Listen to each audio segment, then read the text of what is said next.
जय गुरुदेव।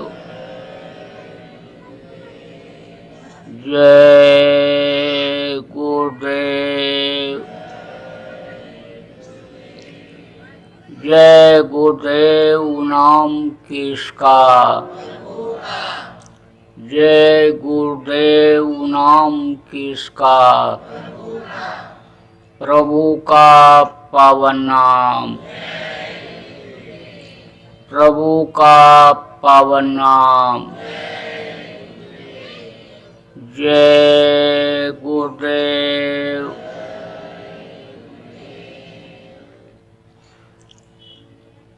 गुरुदेव तुम्हारे चरणों में शतकोटि प्रणाम हमारा है।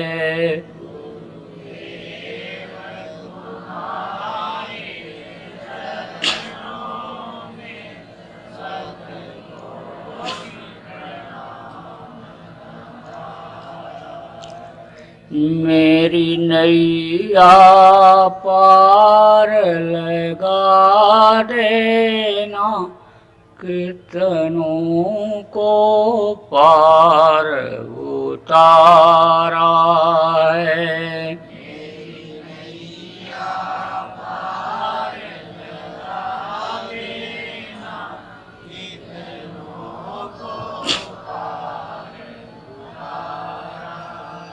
मैं बालक बुध तुम्हारा हूँ, तुम समर्थ पिता हमारे हो।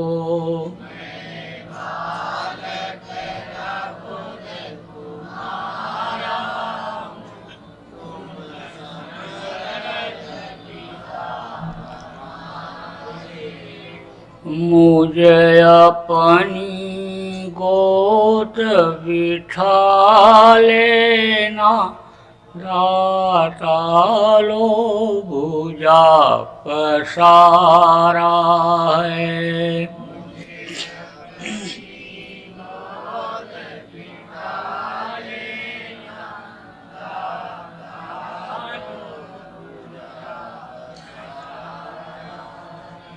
यद्यपि संसारी ज्वालाएं हम पर प्रहार कर जाती हैं,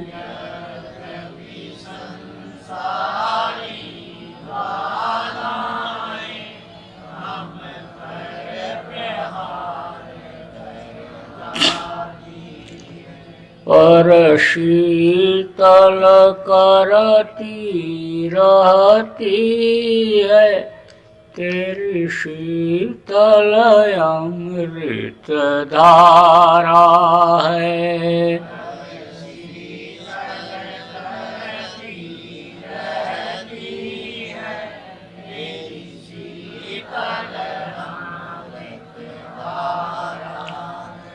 जब आंधी हमें हिला देती, ठंडी जब हमें कपा देती,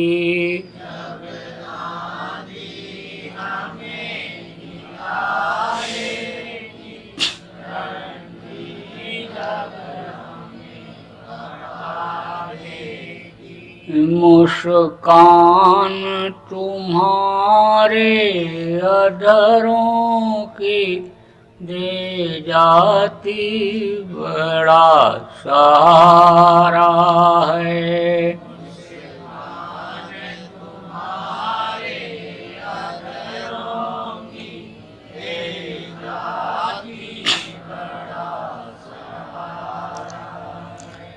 कुछ भुजा उठा कर कहते हो, कुछ मंत्र सा पढ़ते हो। कुछ भुजा उठा कर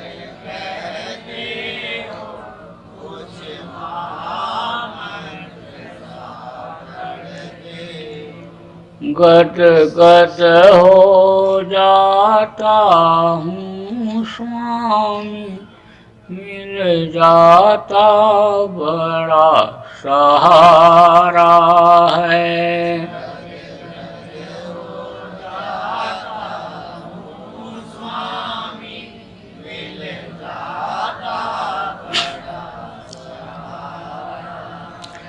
इस मूर्त माधुरी की झांकी यदि सदा मिला करती स्वामी, इस मूर्ति माधुरी की झांकी यदि सदा मिला करती स्वामी। सौभाग्य समझते हम अपना कौतूहल नाथ तुम्हारा है। सौभाग्य समझते हम अपना कौतूहल नाथ तुम्हारा। मैं बारंबार प्रणाम करूं चरणों में शीश झुकाता हूँ। मैं बारंबार प्रणाम करूं चरणों में शीश झुकाता हूँ। अब पार अवश्य हो जाऊंगा, गुरु ने पतवार संभाला है।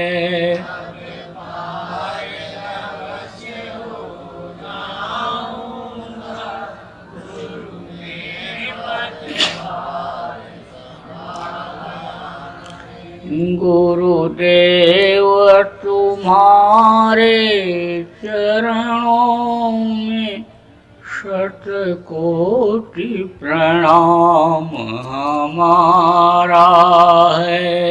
गुरुदेव तुम्हारे चरणों में शतकोटि प्रणाम हमारा है। मेरी नैया पार लगा देना, कितनों को पार उतारा है। मेरी नैया पार लगा देना, कितनों को पार उतारा है। जय गुरुदेव।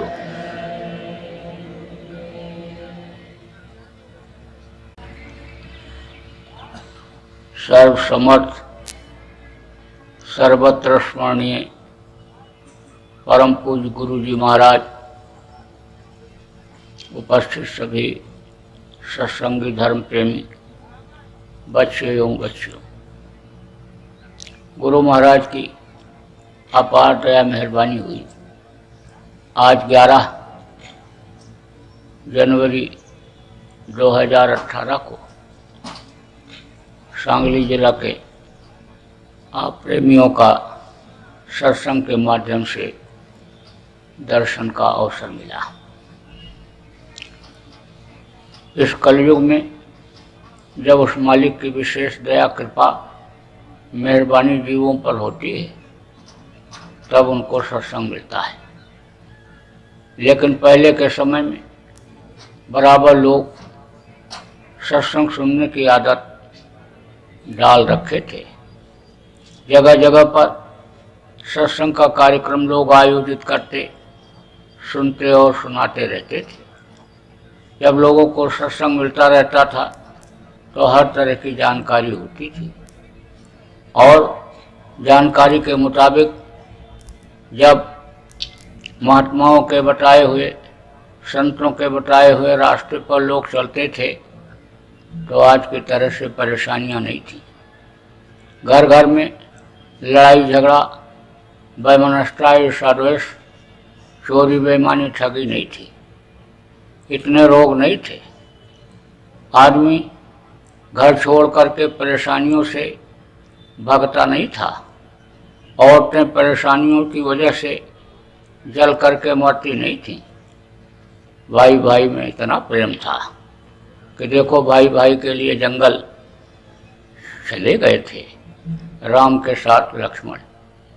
पिता पुत्र में प्रेम, पति पत्नी एक दूसरे के फर्ज को समझते थे। इंसान में इंसानियत थी, मानवता थी। कुदरत यानी प्रकृति के नियम के खिलाफ कोई काम करता नहीं था, सब अनुकूल काम करते थे। तो खुश होकर के कुदरत समय पर जाड़ा, गर्मी और बरसात किया करती थी। सत्य रूपी धर्म, अहिंसा रूपी धर्म, परोपकार और सेवा रूपी धर्म का पालन जब लोग करते थे तो आत्मा परमात्मा की भी जानकारी लोगों को होती थी। इस वक्त पर राम कथा, कृष्ण कथा, महाभारत की कथा, अन्य कथा और प्रवचन जगह जगह होते तो रहते हैं, लेकिन लोगों के अंदर उससे सुधार नहीं आता है। कर्तव्य का पालन करना लोग सीख नहीं पाते। कुदरत के बरखिलाफ काम नहीं करना चाहिए, ऐसी जानकारी उनको नहीं हो पाती है।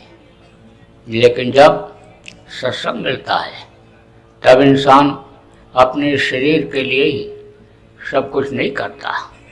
इस वक्त पर इंसान शरीर के लिए ही सब कुछ करने में लगा हुआ है। खाने का इंतजाम शरीर के लिए, कपड़े का इंतजाम शरीर के लिए, घर मकान बनाओ शरीर की रक्षा के लिए। लड़कों बच्चों को पाल पोस के बड़ा करो, पढ़ाओ लिखाओ कि कमा करके लाएंगे, बुढ़े शरीर को खिलाएंगे, सेवा करेंगे। जो कुछ भी इंसान कर रहा शरीर के लिए कर रहा। रुपया पैसा धन दौलत मान प्रतिष्ठा किस लिए बढ़ा रहा कि हमारे शरीर के लिए यह काम आएगा। ऊंची कुर्सी ऊंचा स्थान हमको मिलेगा, अच्छी गाड़ी घोड़ा में चलेंगे, अच्छे मकान में रहेंगे। इसी में इंसान इस वक्त पर लगा हुआ। यह मनुष्य शरीर पाने का लक्ष्य उद्देश्य लोगों के समझ में नहीं आ रहा। कौन सी ऐसी चीज निकल जाने के बाद यह शरीर और यह धन दौलत रुपया पैसा ये बेकार हो जाता है, इस चीज़ की जानकारी लोग नहीं कर पा रहे। आपको समझने की ज़रूरत है। यह दुनिया और दुनिया की चीज़ें यह आपकी कुछ भी नहीं है।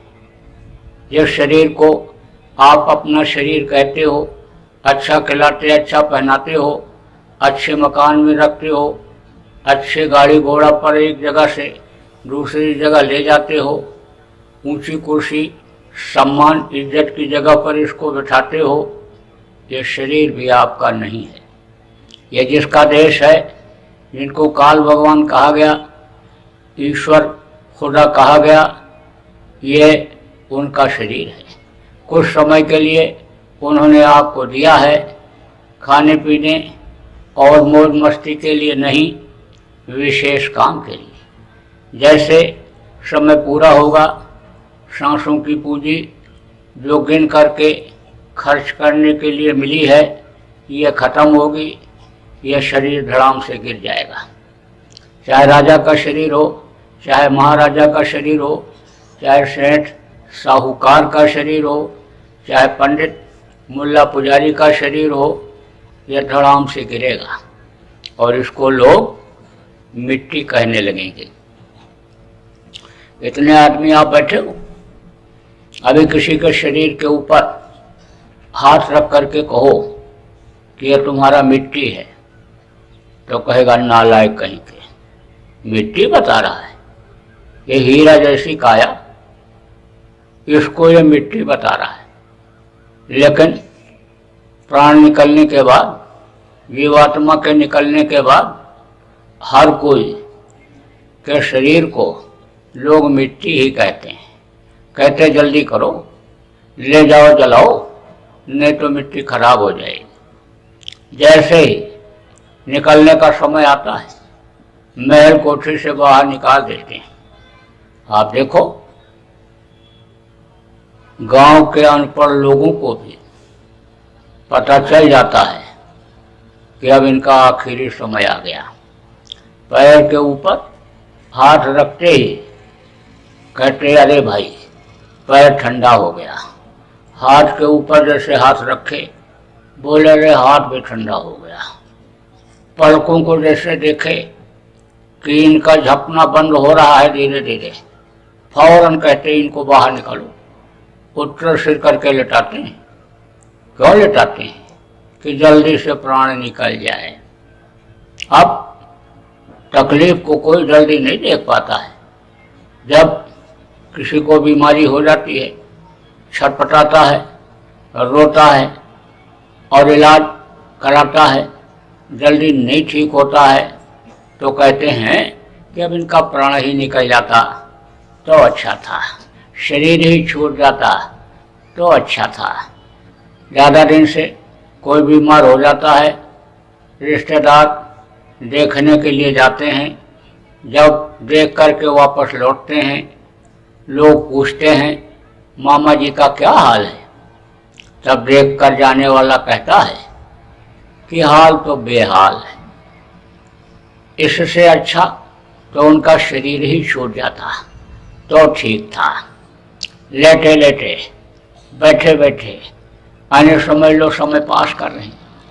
लेटे लेटे करवट, बदन कट गया, पीठ कट गई लेटे लेटे, उठने बैठने में भी दिक्कत, कोई उठाता बैठाता, इससे अच्छा तो चले ही जाते तो ठीक था। तो आखिरी वक्त पर तकलीफ होती है। किसको तकलीफ होती है? कि जो अपने शरीर के लिए ही पूरे जीवन में सब कुछ करते रहते हैं, शरीर के लिए ही साजो सामान इकट्ठा करते रहते हैं।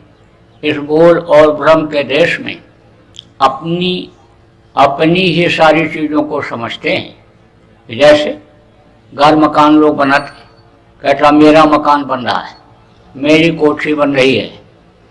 मकान में रहते भी हैं लेकिन छोड़ करके चले जाते। जिस मकान को अपना मकान कहते हैं, उसी में बाप दादा भी रहते रहे, यही कहते रहे, ये घर मेरा, यही घर मेरा, यही घर मेरा, लेकिन वो छोड़ करके चले गए। रुपया पैसा कहते मेरा मेरा मेरा, जमीन जायदाद मेरी, दुकान मेरी, गाड़ी घोड़ा मेरा, मेरा मेरा समझते हैं, लेकिन वो होता किसका है? यानी वो और लोगों का होता है।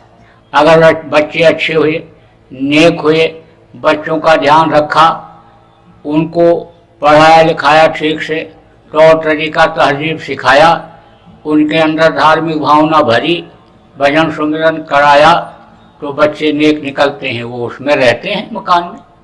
और अगर ध्यान नहीं दिया, नालायक निकल गए, तो मकान को बेच देते हैं।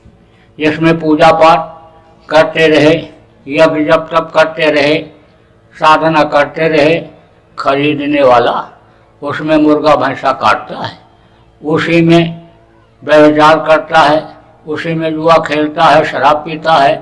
यानी जिसको मंदिर मान करके आने बना रखा था, उसी को आने समझ लो कि वो गंदा करता है। तो अब आप ये समझो कि अपना ही कहते कहते जो रह जाते हैं और अपने लिए ही सब कुछ जो करते रहते हैं, अंत दुखदाई। गोस्वामी जी ने कहा ना यह तन कर फल विषय न भाई, और स्वर्ग और स्वल्प अंत दुखदाई। जो इस चीज को समझ जाते हैं, आत्मा परमात्मा को समझ जाते हैं।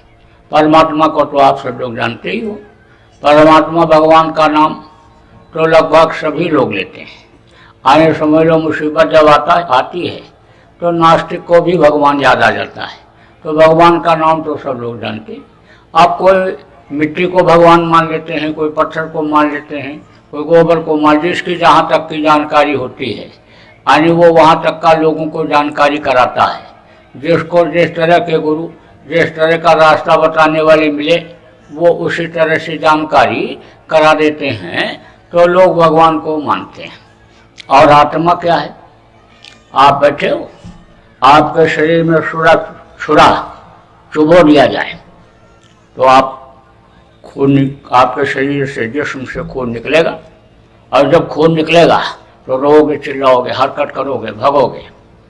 लेकिन आत्मा निकल गई, प्राण निकल गए तो कितना इसको काट डालो पता नहीं चलेगा। तो यह है आत्मा, यानी जो इस शरीर को चलाती है, यानी ज्ञान भान कराती है, गर्मी ठंडी का एहसास कराती है, यह है आत्मा। इसी को रूह कहते हैं। चीज तो एक ही है, नाम अलग अलग है। देखो, उसने जितनी भी चीजें बनाई वो इंसान के लिए बनाई, और मालिक ने इंसान बनाया, न हिंदू बनाया, न मुसलमान बनाया, न सिख बनाया, न ईसाई बनाया, न ब्राह्मण बनाया, न क्षत्रिय वैश्य बनाया, न आदिवासी बनाया, न यादव बनाया। उसने तो इंसान बनाया।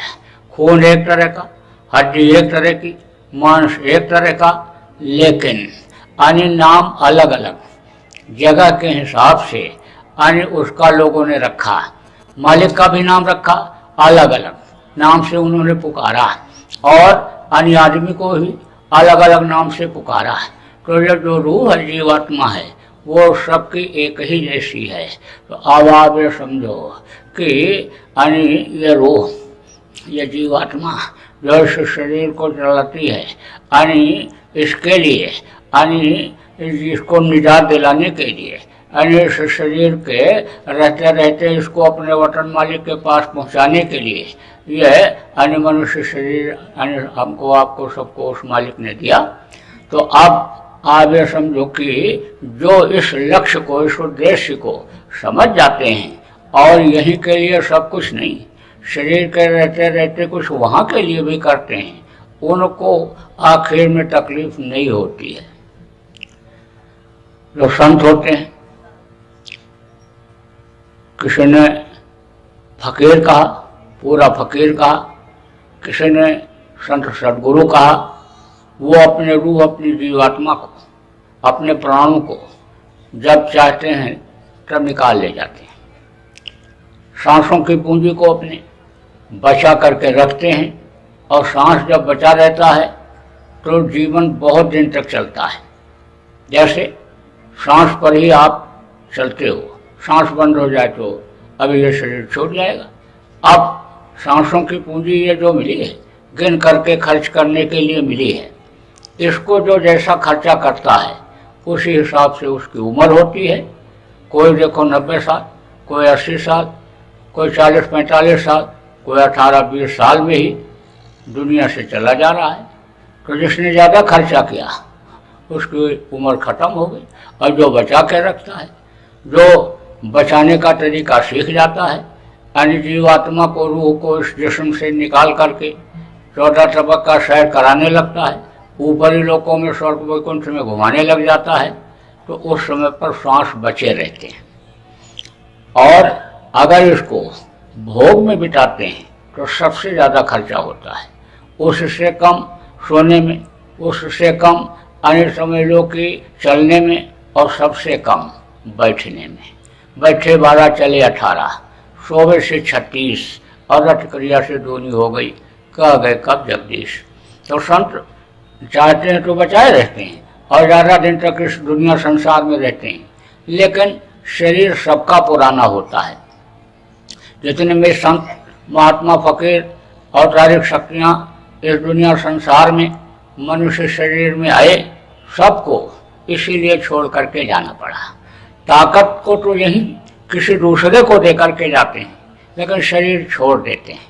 तो शरीर छोड़ने में, अपनी आत्मा और प्राणों के निकालने में उनको कोई दिक्कत नहीं होती है, क्योंकि वो तरीका सीखे हुए होते हैं। मर कहते हैं ना, दिन भर में 10 बार मरो और 10 बार जिंदा हो जाओ। मरने का मतलब यह है कि यानी यहाँ दुनिया छोड़ दो इधर और निकल जाओ, यानी जीवात्मा को, रूह को निकाल लो इस जिस्म से, शरीर से, और ऊपर चले जाओ तो इसमें कोई जान नहीं रहेगी, और फिर वापस ले आओ इसी में, तो जिंदा हो गए। निकाल लिया तो मर गए, समझ लो। और फिर जिंदा हो गए वापस ले आए। तो ये तरीका जो सीख जाते हैं उनको आखिरी वक्त में कोई तकलीफ नहीं होती है, आराम से निकाल लेते हैं। जो साधक सिद्ध होते हैं उनके प्राण सुषुम्ना फोड़ के निकालते हैं। देखो इस शरीर को यानी 3 नाड़ियाँ ये चलाती हैं, पिंगला पिंगला और सुषुम्ना, ये 3 नाड़ियाँ हैं। इन्हीं से यानी इस पूरे शरीर के अंदर यानी समझ लो बहुत पतली पतली नसें हैं, नलियाँ हैं, उससे उसका संबंध है, बहुत पतली पतली हैं। अब आप देखो कभी कभी ऐसा होता है बहुत दर्द होता है, पता नहीं चलता है कहाँ दर्द हो रहा, दबाने से कुछ पता नहीं चलता है, और नस के ऊपर नस चढ़ जाती है। ऐसे ऐसे कहीं इधर उधर ऐसे घूमने में ऐसे आप देखे होंगे, कहीं ऐसे कहते हो ना, ऐसे घूम रहे थे बस एकदम से दर्द शुरू हो गया तो नस के ऊपर नस चढ़ जाती है तो दर्द होता है। तो उसी से ये सारी यानी नसें यानी समझ लो कि जुड़ी हुई है, पिंगला पिंगला सुषुम्ना इन 3 नाड़ियों से जुड़ी हुई। और शरीर को जो चलाने वाली शक्ति है जीवात्मा, वो इन्हीं दोनों आँखों के बीच में यहाँ पर बैठी हुई है, बहुत छोटी अति सूक्ष्म।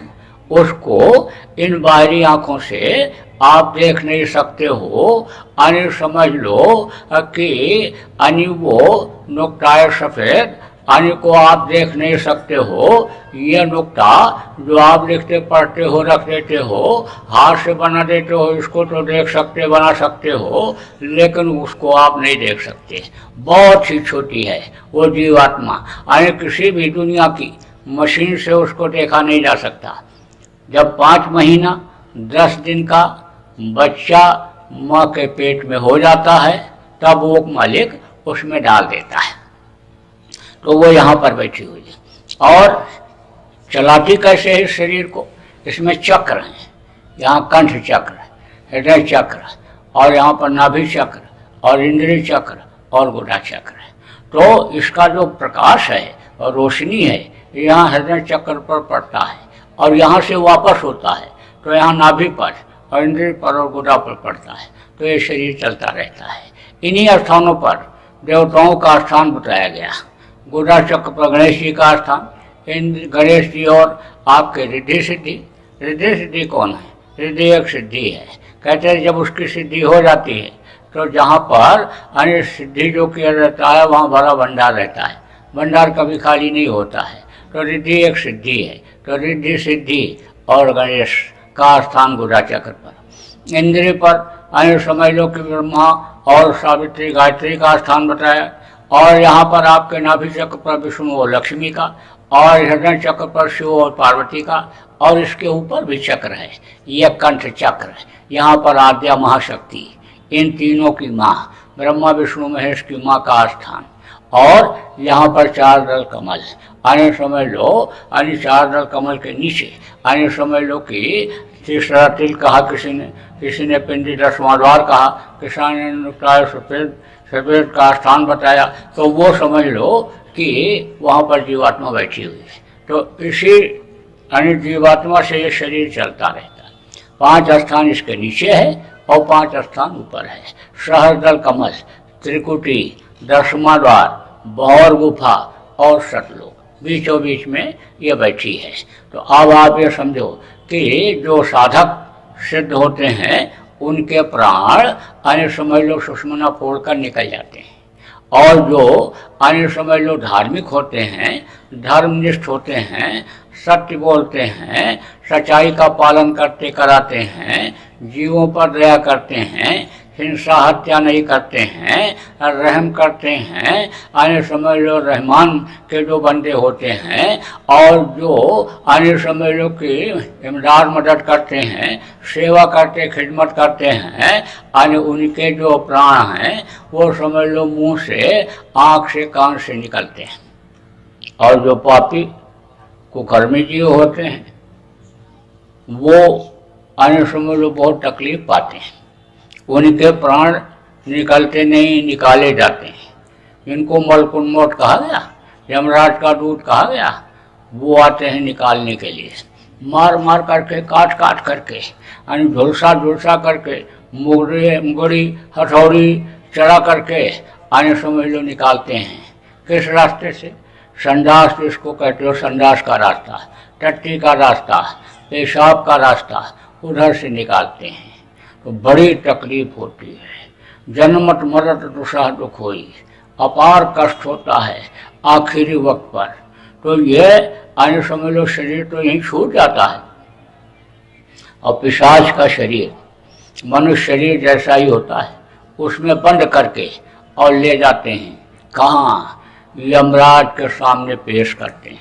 वो जो इंसाफ करने वाला है उसके सामने, यानी कहा गया ना कि इंसाफ के तख्त के सामने एक दिन तुमको खड़ा होना पड़ेगा। एक दिन वहाँ तुम्हारे कर्मों का लेने देने का हिसाब वहाँ पर होगा। जो तुमने अच्छा या बुरा किया, नेक और बद जो तुमने किया, उसकी सजा तुझको, यानी वो इंसाफ करने वाला इंसाफ के तख्त के सामने खड़ा करके और तुमको वो देगा। तो इंसाफ के तख्त के सामने यानी शुरू को यानी खड़ा किया जाता है। तब वो डांट फटकार लगाता है। डांट फटकार और मार काट तो यानी उसके जो मलकुल मौत होते हैं यमराज के दूर, वही कटे रहते हैं रास्ते में। यानी समझ लो कि जो जानवर आज लोग मार करके खा जाते हैं, वो भी बदला लेने के लिए रास्ते में मौजूद रहते हैं। पंजा मार देते, दांत से नोच लेते हैं। बहुत ही दुर्गम रास्ता, यानी समझ लो कठिन यानी रास्ता, जिधर से ले जाते हैं रगड़ते घसीटते हुए, कटे हुए पत्थर बिछे हुए, बाले लगे हुए, ऊपर से गर्म राख बरसती रहती है, कीड़े मकोड़े मच्छर यानी समझ लो रास्ते में खाते काटते रहते हैं। बड़ी परेशानी। लेकिन जब उसके सामने जब खड़ा किया जाता है और वो फिर डांट फटकार लगाता है तो कहता है, भाई इंसानी जामा तो तुमको गुनाह करने के लिए नहीं दिया गया, ये तो इबादत करने के लिए दिया गया था। उसने दिया था कि इसको तुम पाक साफ रखना, इस मानव मंदिर को गंदा मत करना, इसके अंदर कोई भी मुर्दा मांस मत डालना, ये इबादत के लिए तुमको दिया था। लेकिन तुमने इसको गंदा किया, तुमने जिस्मानी मस्जिद को पानी गंदा कर दिया, इसलिए तू इबादत भी किया, तू पूजा पाठ भी किया, लेकिन तेरी कबूल नहीं हुई और तू अज्ञानतावश जबान के स्वाद के लिए जानवरों को मारता काटता रहा, चोरी डकैती किया, व्यभिचार किया, तूने गलत इस्तेमाल इस मानव मंदिर का किया। और जो पैर तुझको अच्छे काम के लिए दिया गया था, बुरे काम के लिए तू गया। हाथ तुझको जो मिला था अच्छा काम करने के लिए, उससे तूने बुरा किया। आंख से बुरा देखा, कान से बुरा सुना, मुंह से बुरा बोला, बुराइयों में ही तूने जीवन को बिताया। तो ऐसा तूने क्यों किया? तो देखो, परसों किए थे कल भूल गए, और कल किए आज भूल गए, और आज कर रहे हो कल भूल जाओगे। भूलने की आदत बन गई तो यह सब भूल जाता है, तो भूला हुआ रहता उस समय पर। तो कहता हमने तो कोई पाप किया ही नहीं, कोई गलती तो हमने किया ही नहीं। लेकिन कहा गया ना कि जिसको तुम नहीं देख पा रहे हो वो तुम्हारा सब काम को देख रहा है। अच्छाई और बुराई जो भी जीवन में करते हो वो सब कुछ देख रहा है। उसके पास टेप जारी है, आवाज टेप हो रही है, और जो कर रहे हो वो सब दिखाई पड़ रहा है, टेप हो रहा है उसमें। दो दूध पैदा होते समय ही कंधों पर बैठा दिए गए, वो सब टेप कर रहे हैं, और आखिर समय में उसी टेप को ले जा करके उसको दे देंगे। अब वो दिखाएगा, कहेगा देखो ये तुमने किया। आज आपसे निवेदन किया जा रहा, आपसे प्रार्थना किया जा रहा है, आज आपको समझाया जा रहा है कि भाई मान जाओ, जीवों पर दया करो, रहम करो। बिस्मिल्लाहिर्रहमानिर्रहीम बताया गया। यानी वो मुसलमान किसको कहा गया? मुसल्लम ईमान रहमान मुसलमान, जिसके अंदर मुसल्लम ईमान हो, मुसल्लम रहम हो, यानी मुसल्लम रहमान बन जाओ, यानी रहम दिल बन जाओ, और यानी समझ लो कि इमदाद और मदद और जो है सेवा भाव अपने अंदर ले आओ, सच्चाई का पालन करो। और इस जिस्म का इस्तेमाल गलत काम में मत करो, बल्कि इबादत के लिए दिया गया तो इबादत करो। ये सब बातें पूजा पाठ के लिए दिया गया तो इससे पूजा करो, सच्ची पूजा, सच्ची उपासना करो, यानी कि जिससे वो मालिक खुश होकर के बरकत दे दे, धन पुत्र परिवार में भी बढ़ोतरी हो जाए, संकट यानी जो दुनिया का है ये खत्म हो। ये बातें सब बताई जा रही, समझाई जा रही हैं। लेकिन अगर समझ में नहीं आया और गुनाह पर गुनाह, गलती पर गलती अगर करते रहे तो वो दिखा देगा आखिर में कि देखो, ये देखो, ऐसे दिखाएगा जैसे ये फोटो लगा हुआ है, लोग बैठे हुए हैं, मंच बना हुआ है, ऐसे ही दिखाएगा और इसी आवाज़ में वो सुनवा देगा। कहेगा देखो इन्होंने तुमको समझाया था, बताया था, लेकिन तुम नहीं माने और तुमने अपने जीवन का समय यानी समझ लो बर्बाद कर दिया। अब तो तुमको सजा मिलेगी, अब उस सजा से बच नहीं सकते हो। तो यहाँ पर कोई गलती करे, मार दे, काट दे, तो कहता है कोई बात नहीं, हाई कोर्ट सुप्रीम कोर्ट से मुकदमा जीत करके चले आएंगे, कोई बात नहीं, मार दो, काट दो, छूट जाएंगे, अच्छा वकील रख लेंगे, जज के पास सिफारिश पहुंचा देंगे, सेटिंग कर लेंगे, दिक्कत की कोई बात नहीं है। लेकिन वहां तो न तो कोई वकील मिलता है और न कोई जज इस तरह का वो रहता है कि सिफारिश सुन ले। माफ़ी का वक्त उस समय पर ख़त्म हो जाता है, वहाँ कोई माफ़ी भी नहीं होती है। यहाँ पर अगर यानी जज के सामने हाथ जोड़ करके खड़ा हो गया और अंतर का भाव प्रकट हो गया और दया आ गई तो माफ़ भी कर देता है। वहाँ सुप्रीम कोर्ट से हारा हुआ आदमी भी यानी समझ लो कि राष्ट्रपति के पास अपील करके माफ़ी वहाँ से ले लेता है, वो माफ़ कर देते हैं।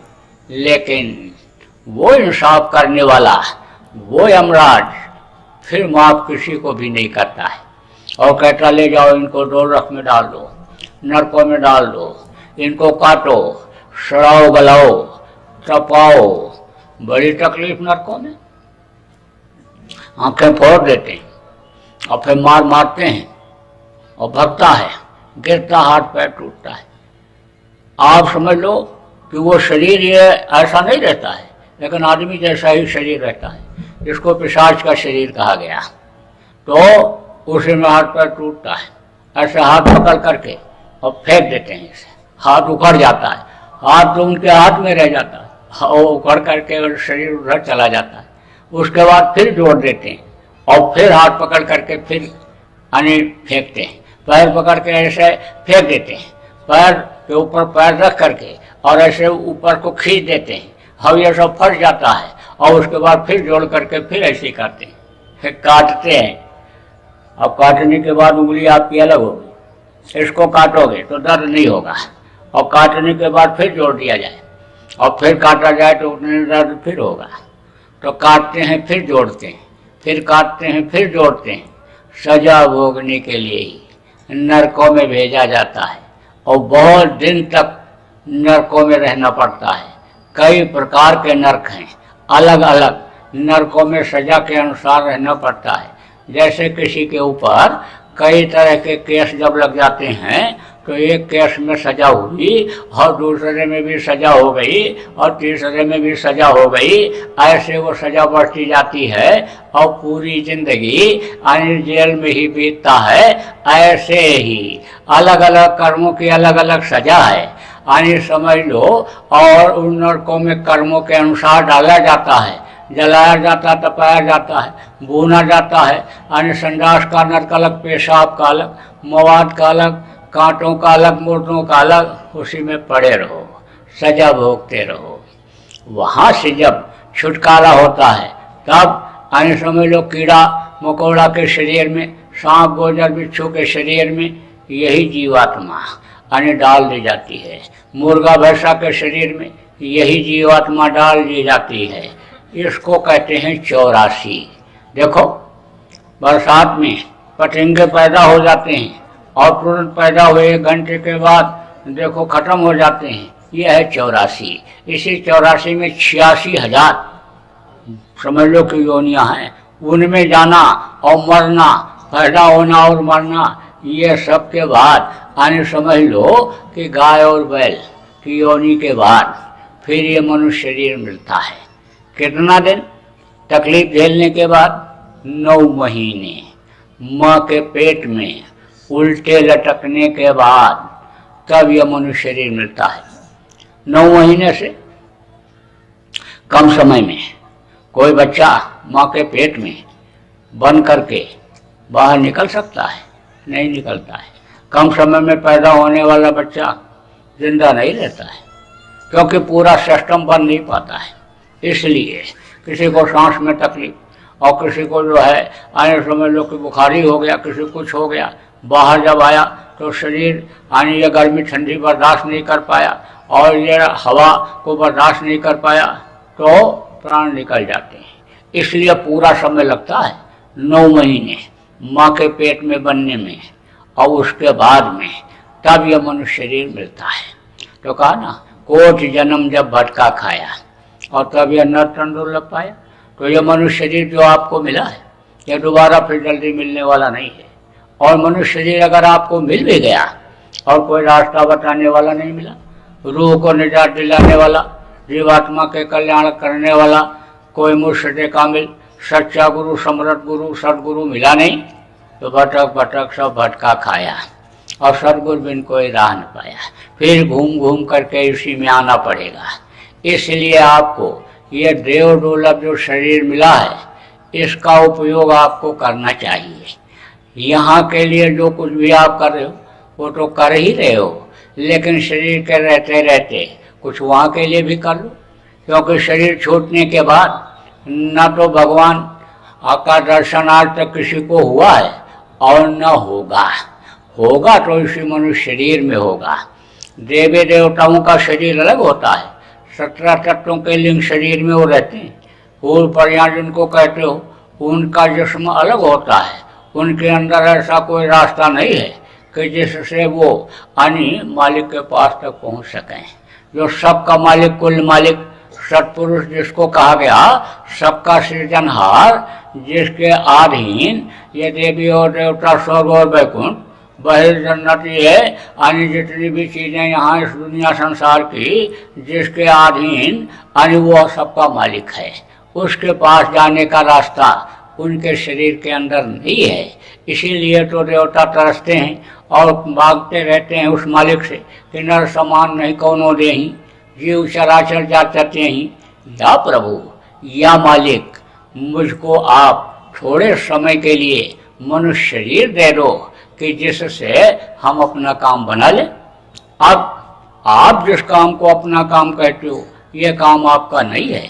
आपका काम क्या है कि आप यहाँ संसार में, दुनिया में रहो और शरीर के खाने का इंतजाम कर लो, चलाने के लिए, गर्मी ठंडी से बचाने के लिए कपड़े का, मकान का इंतजाम आप कर लो, लेकिन आप अपना जो असला घर है यानी उस घर जाने की उस घर जाने के लिए भी कुछ काम करो। तो आप जब कोई बताने वाला मिलेगा तभी तो ये संभव होगा। अरे भाई, अपने घर जाने का रास्ता, मालिक से मिलने का रास्ता, देवी देवताओं के दर्शन करने का रास्ता, अनाहत वेदवाणी, गैवी आवाज़ जिसको कहते खुदाई आवाज़ को सुनने का रास्ता जब कोई बताने वाला समर्थ गुरु, सदगुरु यानी मुर्शिद कामिल मिलेगा तभी तो यह मुमकिन, तभी तो यह संभव होगा। तो आप सब लोग भाग्यशाली हो कि आपके ऊपर यानी उस मालिक की दया कृपा हुई और आप सत्संग सुनने के लिए आप यहाँ पर आए, आपको रास्ता बताया जाएगा।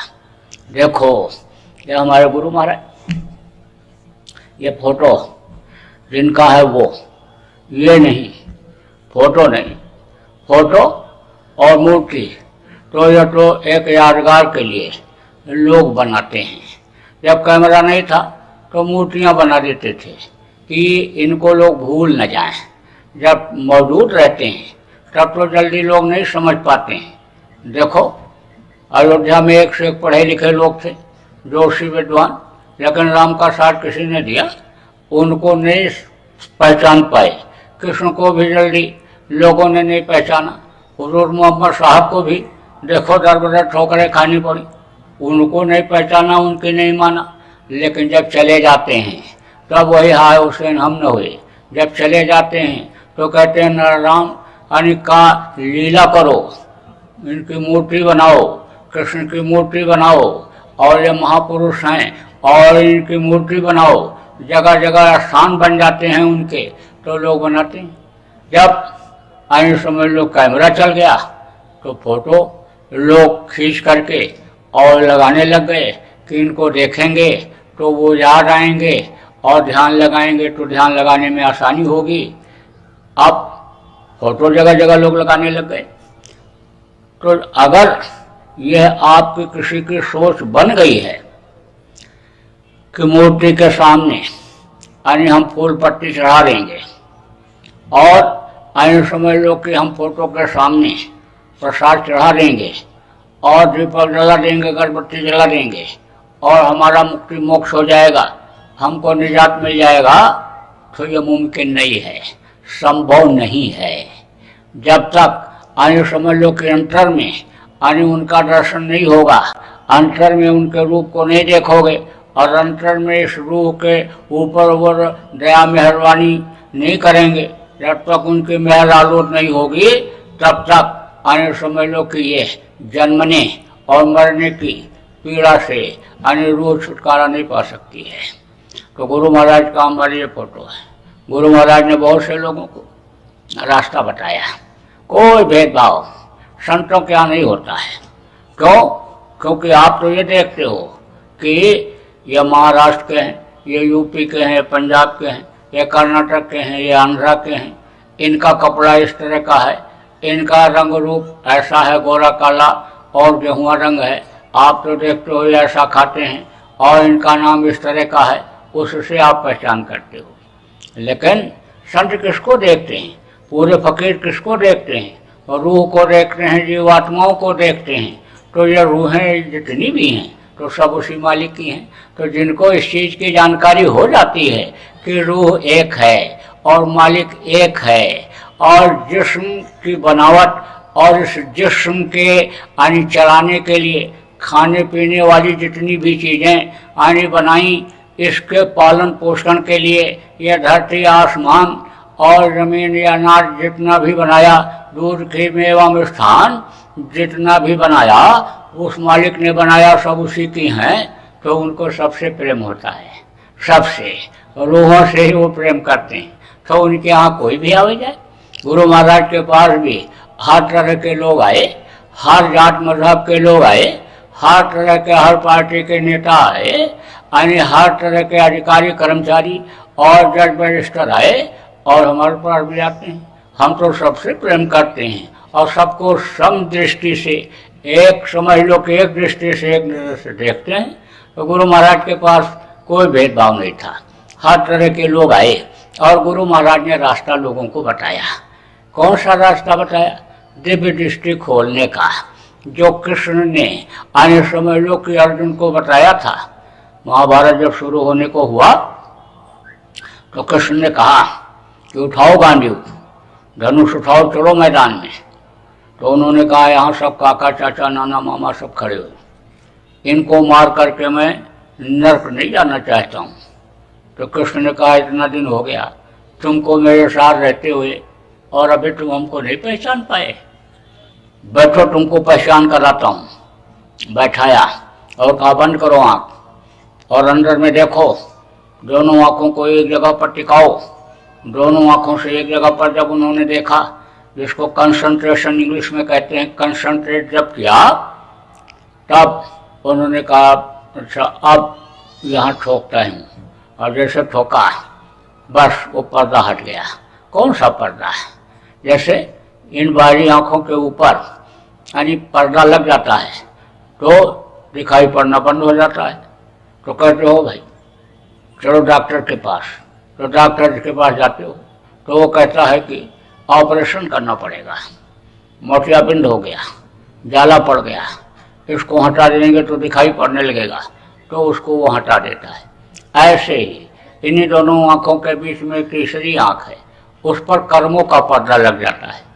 चोरी किया, व्यभिचार किया, खून किया, कत्ल किया, जानवरों को मारा, पक्षी को मारा, उनके मांस को खाया, अन्य नशे का सेवन किया, दूसरे की बहन बहू बेटी के साथ अन्य बुरा कर्म किया, और दुनिया का और जो काम किया वो कर्म वो सब वहाँ इकट्ठा हो जाते हैं।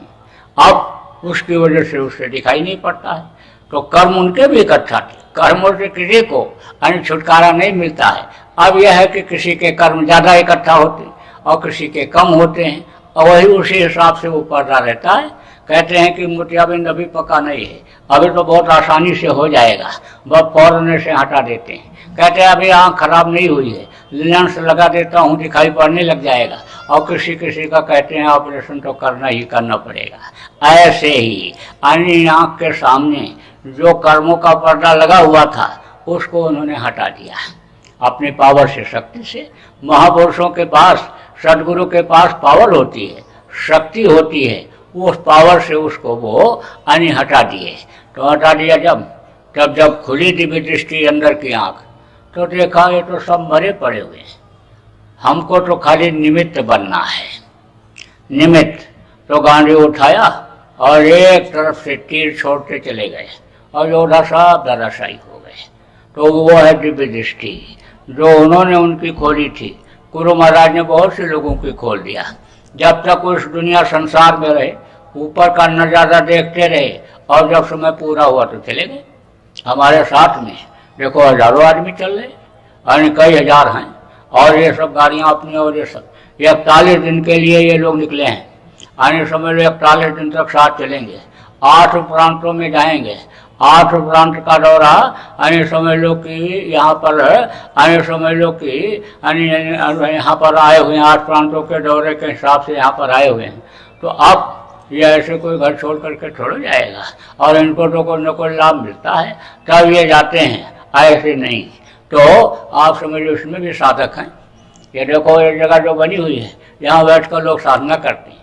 अभी तो ये सत्संग सुन रहे हैं, रोटी पानी बता रहे हैं खाने खिलाने के लिए, और उसके बाद सब लोग करते हैं जिसको जैसे समय मिलता है।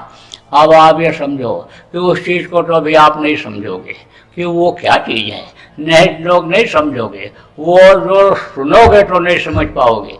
जब आपको अनुभव होगा, करोगे, तब आप समझ जाओगे।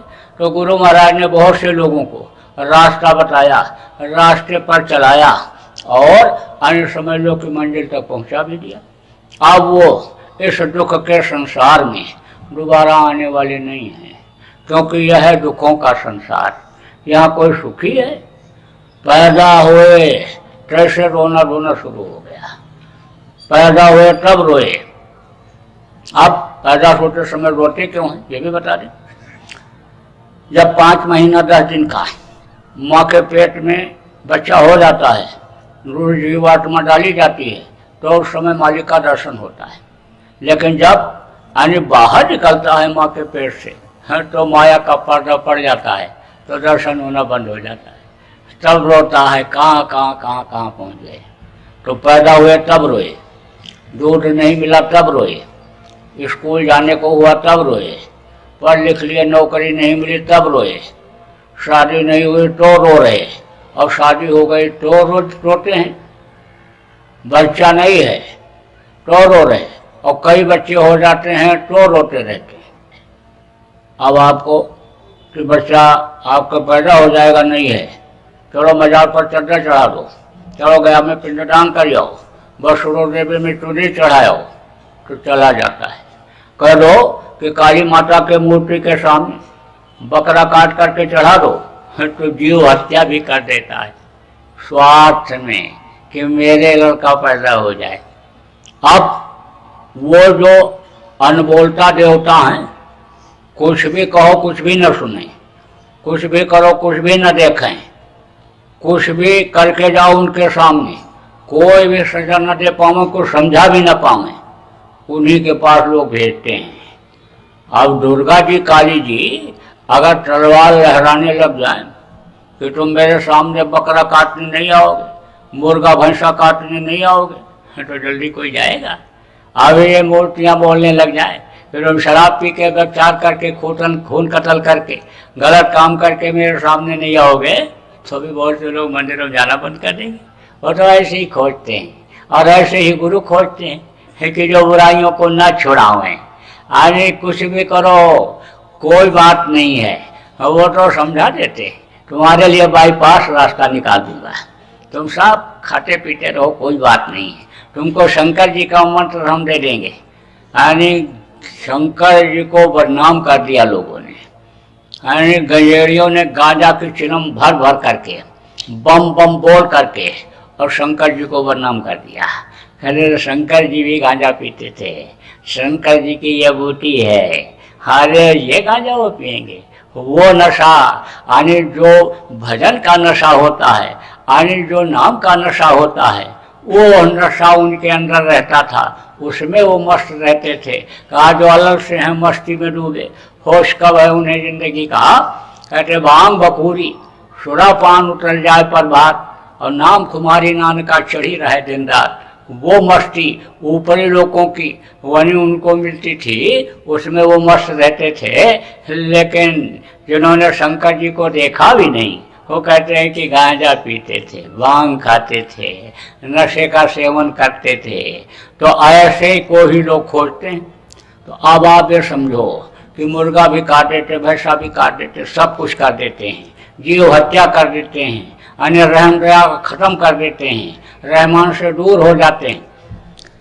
लेकिन जिनके 4 लड़के हैं, कहो राधा जी आप बड़े भाग्यशाली हो, आपके 4 बहुएं और 4 लड़के खूब सेवा करते होंगे।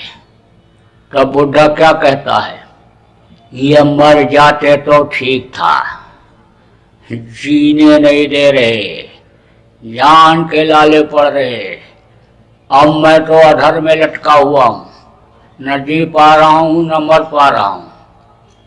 और जब कहो अरे दादाजी आपने तो पढ़ाया लिखाया, अरे गाय भी बेच के पढ़ाया, भैंस भी बेच दिया, और आप फटा कपड़ा भी पहने, और गरीबी में आए समझ लो एक टाइम सब्जी खा करके दाल खा करके आपने लड़के को पढ़ाया, और लड़का पढ़ लिख करके आया, कमाने वाला, बहू पढ़ी लिखी आने घर में लेकर के आया, तो आपकी तो सेवा करता होगा, आपको बढ़िया बढ़िया बहू आनी बना करके खिलाती होगी। तो फिर क्यों ऐसा कहते हो कि हम मर जाते तो ठीक था, देखते नहीं इनका मुंह। तब कहता है भैया थोड़ा तरीका आने पढ़ाई लिखाई सब इसकी ले गई, आने समझ लो कि जो इसके अंदर आने समझ लो कि अच्छाइयाँ थी वो भी आने समझ लो घर छोड़ने के बाद, पढ़ाई लिखाई करने के लिए, नौकरी के लिए बाहर जाने के बाद आने वो चीज़ खत्म हो गई। तो पूछता है भाई आखिर क्या थी और क्या चीज़ चली गई।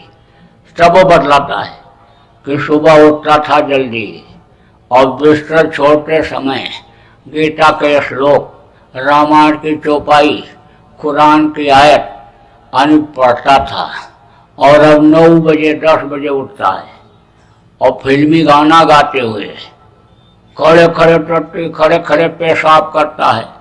अन्य सब तो तरीका इसका बदल गया। यानी भैया, बुढ़ा कहता है भैया फटा पैंट पहनता है, फटा पैंट। तो एक दिन हमने कहा कि तेरे पास पैसा नहीं है, तू नया पैंट क्यों नहीं पहनता है, नया बनवा लेता है। तब बोला बड़े आदमी लोग पहनते हैं, अब आजकल फैशन है, बाज आए ऐसे फैशन से, जैसे जैसे पैसा होता गया वैसे वैसे कपड़ा छोटा होता गया, चाहे आदमी हो चाहे औरत हो, नंगा होता चला गया। भैया क्या करें, अरे बढ़िया बढ़िया खिलाती होगी बहू, सब सीख करके आई है, पढ़ करके आई है, बढ़िया बढ़िया खिलाती होगी। अरे क्या बढ़िया खिलाती है, बनाती रहती है उसी हाथ से खाती रहती है। तो तुम्हारी चाची ने एक दिन पूछा कि तू खाती रहती है और बनाती रहती है, ऐसा क्यों करती है। तब उसने कहा कि चख चख करके बनाते हैं। तो बनाना तो उसकी माँ ने सिखाया ही नहीं, पढ़ाई लिखाई कराया और रोटी बना बना करके खिलाती रही, रोटी बनाना सिखाया ही नहीं, चौका लगाना, बर्तन धोना, अन्य पोछा लगाना सिखाया ही नहीं, कपड़ा धोना सिखाया नहीं, तो क्या वो अन्य सेवा कर पाएगी। बुढ़ा ये कहता है घर घर में झगड़ा, घर घर में। कोई ये कहो कि हमारे यहाँ बहुत दिनों से झगड़ा नहीं हुआ, तो सबसे बड़ा झूठ यही माना जाएगा। और कुछ लोग तो ऐसे जिनके यहाँ रोज झगड़ा होता है, और आपको न विश्वास हो तो मैं बता दूंगा, इसी में कई लोग ऐसे बैठे जिनके यहाँ रोज झगड़ा होता है, कुछ कुछ लगा ही रहता है, सास बहू लड़ती रहती, भाई भाई लड़ते रहते हैं, और अगर बुढ़े और जवान नहीं लड़ते तो लड़के ही लड़ते रहते हैं, वही मारकाट करते रहते हैं, और बीमारियां साथ नहीं छोड़ रही, क्योंकि खान पान सीखा नहीं कैसा होना चाहिए। ये मशीन जो बनाई गई, मनुष्य शरीर जो ये बनाया गया, शाकाहारी भोजन के लिए बनाया गया, मांस जो देर में पकने वाला, उसको जब इसके अंदर डालते हैं तो खून बेमेल हो जाता है, उसका बना हुआ खून यानी बेमेल हो जाता है, तो बीमारियां साथ नहीं छोड़ती हैं।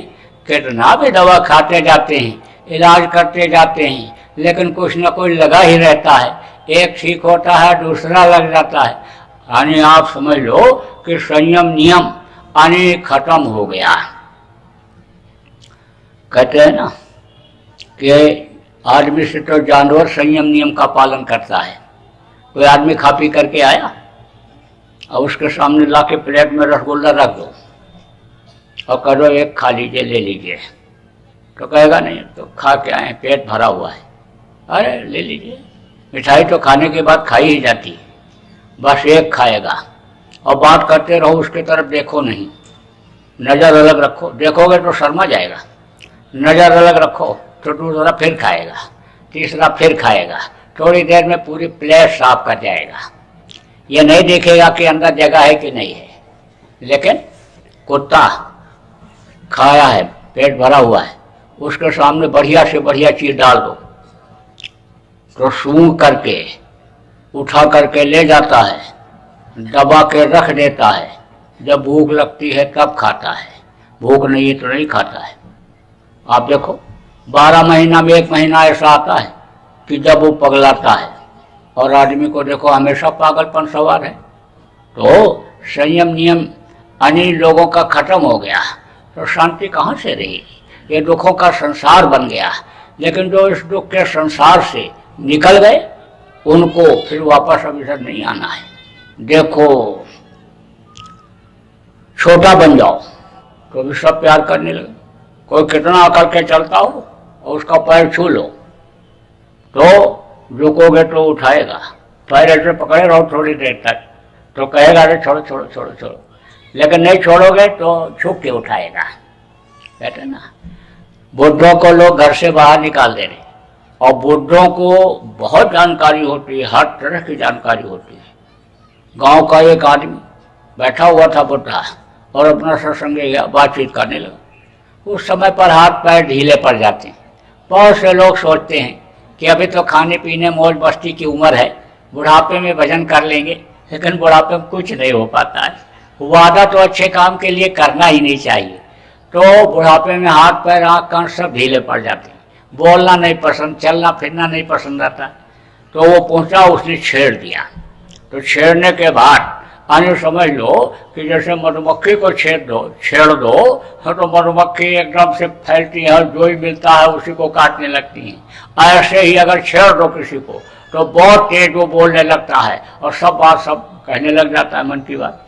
छेड़ दिया तो काम नहीं डरते हैं, किसी से नहीं डरते हैं। अरे कैसे नहीं डरते हो?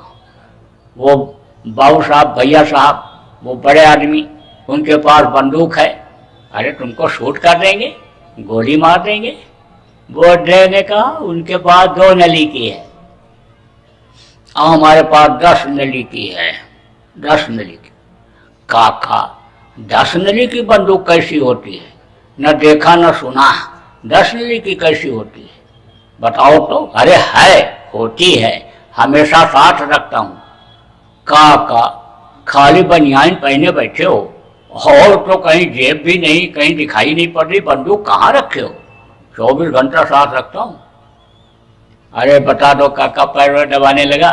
तब कहा अच्छा देख, ये 1 नली, ये और ये 2 नली और ये 3 नली और ये 4 नली और ये 5 नली।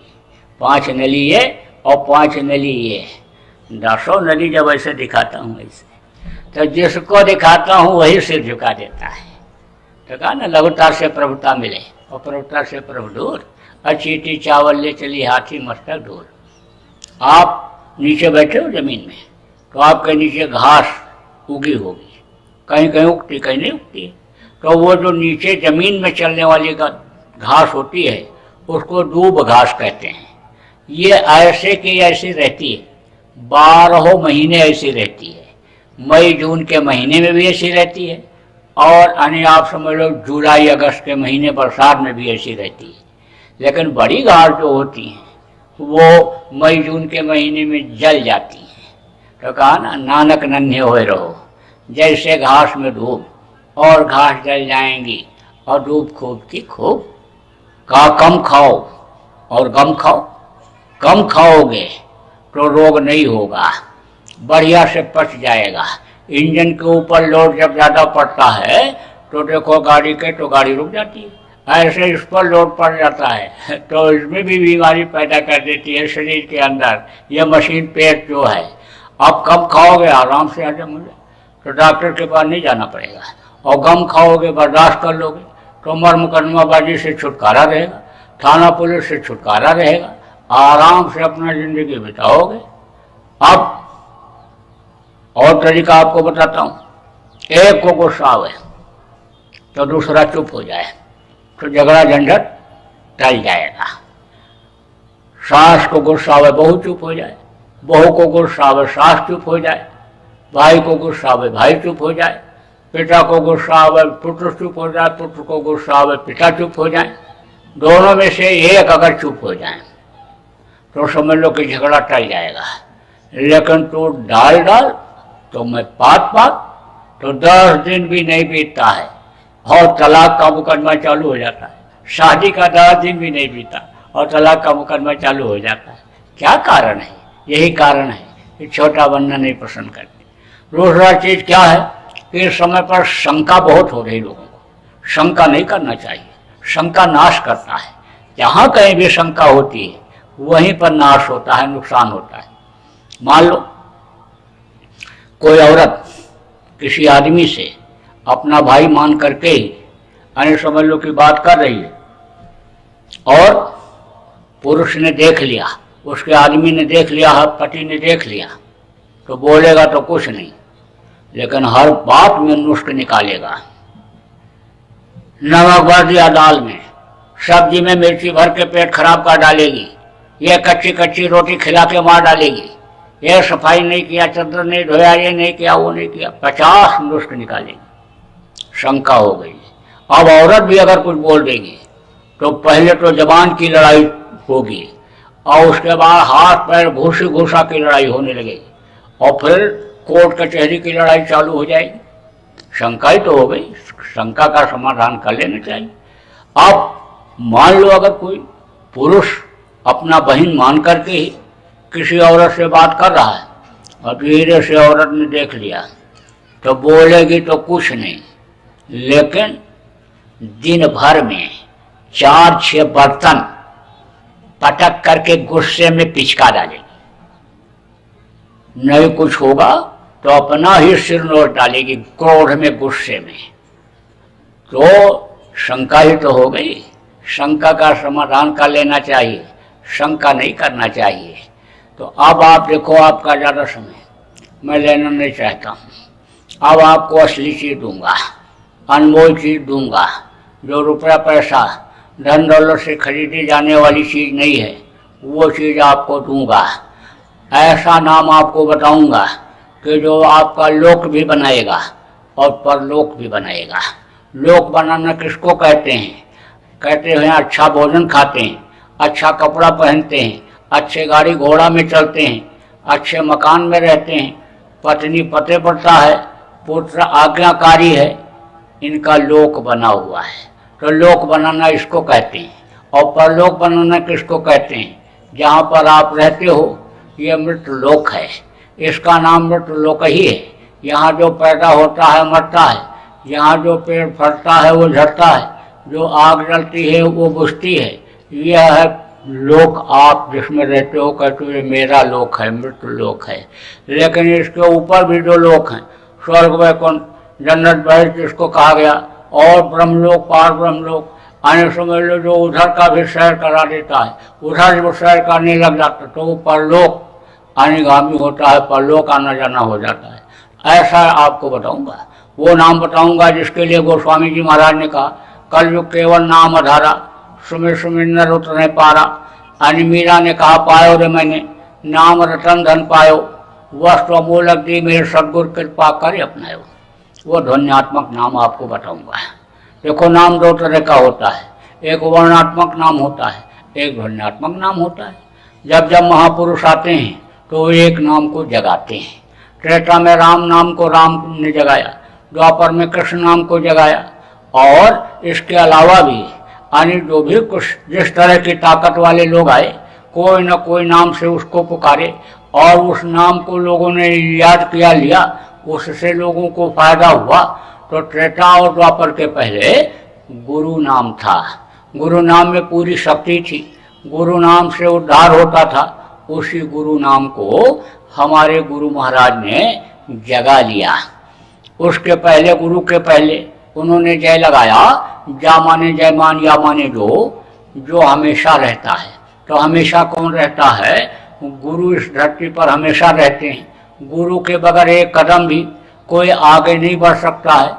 और देव माने देने वाला, जो सच्चे गुरु समर्थ गुरु होते हैं वो देते ही हैं, सब कुछ देते, चार पदार्थ कर्तलता के वो देने वाले होते हैं। इसलिए यानी उन्होंने गुरु और जय यानी गुरु के आगे देव और उससे पहले जय लगाया, जय गुरु देव। यह है वर्णात्मक नाम। वर्णात्मक नाम जो मुंह से लिया जाता है। तो जिस तरह से पहले के नाम में शक्ति थी उसी तरह से इस जय गुरुदेव नाम में भी शक्ति हमारे गुरु महाराज ने भर दिया था। तो वो तो अब चले गए इस दुनिया संसार से, निज धामवासी हो गए, लेकिन जय गुरुदेव नाम में अब भी ताकत शक्ति है। जब मौजूद थे तो लोगों ने खूब परीक्षा लिया, जंगल में जा रहे और जानवर से सामने आ रहा है, अब कह जान नहीं बच रही है, बस जय गुरुदेव बोले, और जैसे जय गुरुदेव बोले, देखा एक आदमी उठा से लक्ष्य लिए हुए चला आ रहा है, आवाज लगाता हुआ तेज आवाज में, ओ घबराना मत, आ रहा हूँ। खबर जानवर आवाज सुन करके और भाग गया, जान बच गई। रास्ते में जा रहे हैं, मधुमक्खियां छेदने लगी, तो मधुमक्खियां जब काटने लगती हैं तब आनी बगल का ही आदमी छोड़ करके भाग जाता है।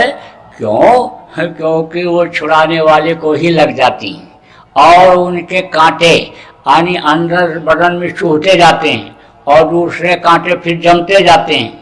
चार मक्खी अगर किसी को लग जाए तो जान ले लेती हैं, तो सब भाग जाते हैं छोड़ करके। तो जब कोई सहारा नहीं रहा, जय गुरुदेव जय गुरुदेव जय गुरुदेव बोला, बस तेज हवा चली और ऐसे घूमी हवा, जैसे अभी सामने उधर घूम रही थी हवा, ऐसे घूमी तो उसमें क्या होने लगता है, उसमें धूल उड़ने लगती है। बस धूल उड़ी और मधुमक्खियों की आंखों में पड़ी, मधुमक्खियां छोड़ करके चली। धूल से और धुएं से मधुमक्खी हट जाती हैं। कहीं भी पड़ जाओ आप तो वहीं धूल से उड़ाने लग जाओ तो मधुमक्खियां हट जाएंगी। पानी में नहाने के लिए गया, डूबने लग गया, तिनके का भी सहारा नहीं है, जय गुरुदेव बोला, बस तेज हवा आई और पानी के हिलोर के साथ खुद को ले जा करके पानी किनारे लगा दिया, जान बच गई। मरने वाले के शरीर में जब पीड़ा हुई, हड्डी हड्डी चटका, आंख की रोशनी खत्म हुई, कान जब बहरा हुआ, जबान टुटली हुई और रोया चिल्लाया, काका चाचा दादा नाना मर सबको पुकारा, कोई भी मददगार उस वक्त पर नहीं। डॉक्टर खड़े और परिवार के लोग खड़े, कोई मदद, कोई दवा, किसी का कोई जोर नहीं चल रहा। तो कान में 10 बार बोला जय गुरुदेव, बस उसने यानी आँख खोल दिया और पीड़ा बोला खत्म। और जो मलकुन मौत यमराज के दूत तकलीफ दे रहे थे, मार काट रहे थे, हट गए। खूब परीक्षा लिया लोगों ने, खूब इम्तहान लिया, आप भी ले सकते हो। कोई भी शाकाहारी, सदाचारी, नशा मुक्त व्यक्ति आने समय लो मुसीबत के समय जय गुरुदेव नाम बोलेगा उसकी मदद होगी। तो यह तो है वर्णात्मक नाम। और ध्वन्यात्मक नाम क्या है? उसी ध्वन्यात्मक नाम से ही सारा संसार बना, अंड पिंड ब्रह्मांड देवी देवता बने। वो नाम आपको बताऊंगा, ध्वन्यात्मक नाम। अब आप ये समझो कि नाम आपको बताऊंगा और सत्संग भी आपको सुना रहा हूँ, लौकिक पारलौकिक बात की जानकारी करा रहा हूँ। तो आप कहो भाई अब ये सत्संग सुनाएंगे और उसके बाद नामदान देंगे और फिर ये मांगेंगे, तो मंगता से कहीं कोई कुछ मांगता है? अरे भिखारी से कोई कुछ मांगता है? तो दाता कहा गया ना, दाता एक राम और भिखारी सारी दुनिया। सभी तो मांग ही रहे हैं। जिसके पास लाख है कहता करोड़ हो जाए, और करोड़ है जिसके पास कहता अरब खरब हो जाए, और अरब खरब जिसके पास है कहता कुबेर भगवान का खजाना हमें को मिल जाए। तो सभी तो मांग ही रहे। तो मंगता से कौन मांगे? कहा धरणी जान लो देखिए, धरती पर जहाँ तक नजर दौड़ाओ सब मांग रहे हैं। धरणी जान लो देखिए, तहां लो सब भिखार, और दाता के वो सदगुरु देना माने हाथ। देने वाले हमारे गुरु महाराज देते हैं। कहा जिस चीज़ की जरूरत है वो चीज़ मेरे लिए आज हाजिर हो जा रही। और गुलाम की कहीं कोई ख्वाहिश होती है? गुलाम की कोई ख्वाहिश नहीं होती। गुलाम को उसका मालिक जिस तरह से रखता है रहता है, जो खिलाता है खाता है, और जो पहनाता है पहनता है, जैसा रखता है वैसे रहता है, वो उसी की राजी में राजी अपनी बनाए रखता है। तो जब मैं गुरु का गुलाम हो गया तो अब क्या उनसे ख्वाहिश करूं, क्या मांगूं? लेकिन एक बात आपको आज बता देता हूं, आप यहां पर आए हो, आप कैसे भी आए हो, लेकिन आप मिल रहे हो, आपको देख रहा हूं। आपका चेहरा मोहरा और कपड़े को, पद पोस्ट को नहीं देख रहा हूं, वो तो एक अलग चीज है। आपकी रूहों को, आपकी जीवात्माओं को देख रहा हूं कि सबके अंदर उसी मालिक की रूह है। तो आपसे मोहब्बत हो जा रही, क्योंकि उस मालिक से मोहब्बत है, प्रेम है। अब आपके अंदर जो रूह है, इस जिस्म के लिए, इस शरीर के लिए अगर किसी चीज की जरूरत होगी तो वो गुरु महाराज से मांग लूंगा, उसको मांग लूंगा। अपने लिए कुछ नहीं मांगना है। लेकिन कहो भाई उज्जैन मध्य प्रदेश से चल करके आए, इतने आदमी साथ में लेकर चल रहे हैं और ये हमारे यहाँ पर आए हैं, तो इनको कुछ देना चाहिए। दीक्षा मंत्र लिया जाता है तो कुछ न कुछ दक्षिणा दिया जाता है। तो आज आप दे सकते हो। तो देना क्या है आपको? आप अपनी बुराइयों को यहीं छोड़ जाओ, बुरे कर्म मत करना, गुनाहगार मत बनना। जो भी गुनाह आपने किया, जो भी गलती किया, उसके लिए आप तौबा कर लो, कान पकड़ लो, उस मालिक से माफी मांग लो कि जान में या अनजान में जो भी गलती बन गई उसके लिए हम क्षमा चाहते हैं, माफी चाहते हैं, अब गलती नहीं करेंगे। तो देखो, किसी भी जानवर को मत सताना, रूहों पर रहम करना और उनके मांस को मत खाना। किसी भी पशु पक्षी के मांस को मत खाना, नहीं तो कितना भी पूजा करोगे, कितनी भी इबादत आप करोगे तो वो कबूल नहीं होगी। क्योंकि यह जो इबादत गाह है, यानी इबादत की जो जगह मंदिर है, यही गंदा है। तो मिट्टी और पत्थर का मंदिर बनाते हो, हाउस में ले जाओ, गंदी चीज कोई डाल दो, तो कोई पूजा करता है, इबादत करता है, वहाँ कोई ग्रंथ का पाठ करता है गुरुद्वारा में? ऐसे यही गंदा है। तो ख्वाहिशों की इबादत वो बन जाती है जब जिस्म गंदा हो जाता है, मस्जिद गंदी हो जाती है, जब ये मानव मंदिर गंदा हो जाता है तो अन्य रूहानी इबादत नहीं हो पाती है, ख्वाहिशों की इबादत बन जाती है। तो फिर मालिक ख्वाहिशों की इबादत से खुश नहीं होता है, समय बेकार चला जाता है। इसलिए इसको गंदा मत खाना, मांस मत खाना। आप देखो, जो जानवरों को मारता है, काटता है, लाता है, पकाता है, खाता है और खिलाता है, सबको बराबर पाप लगता है।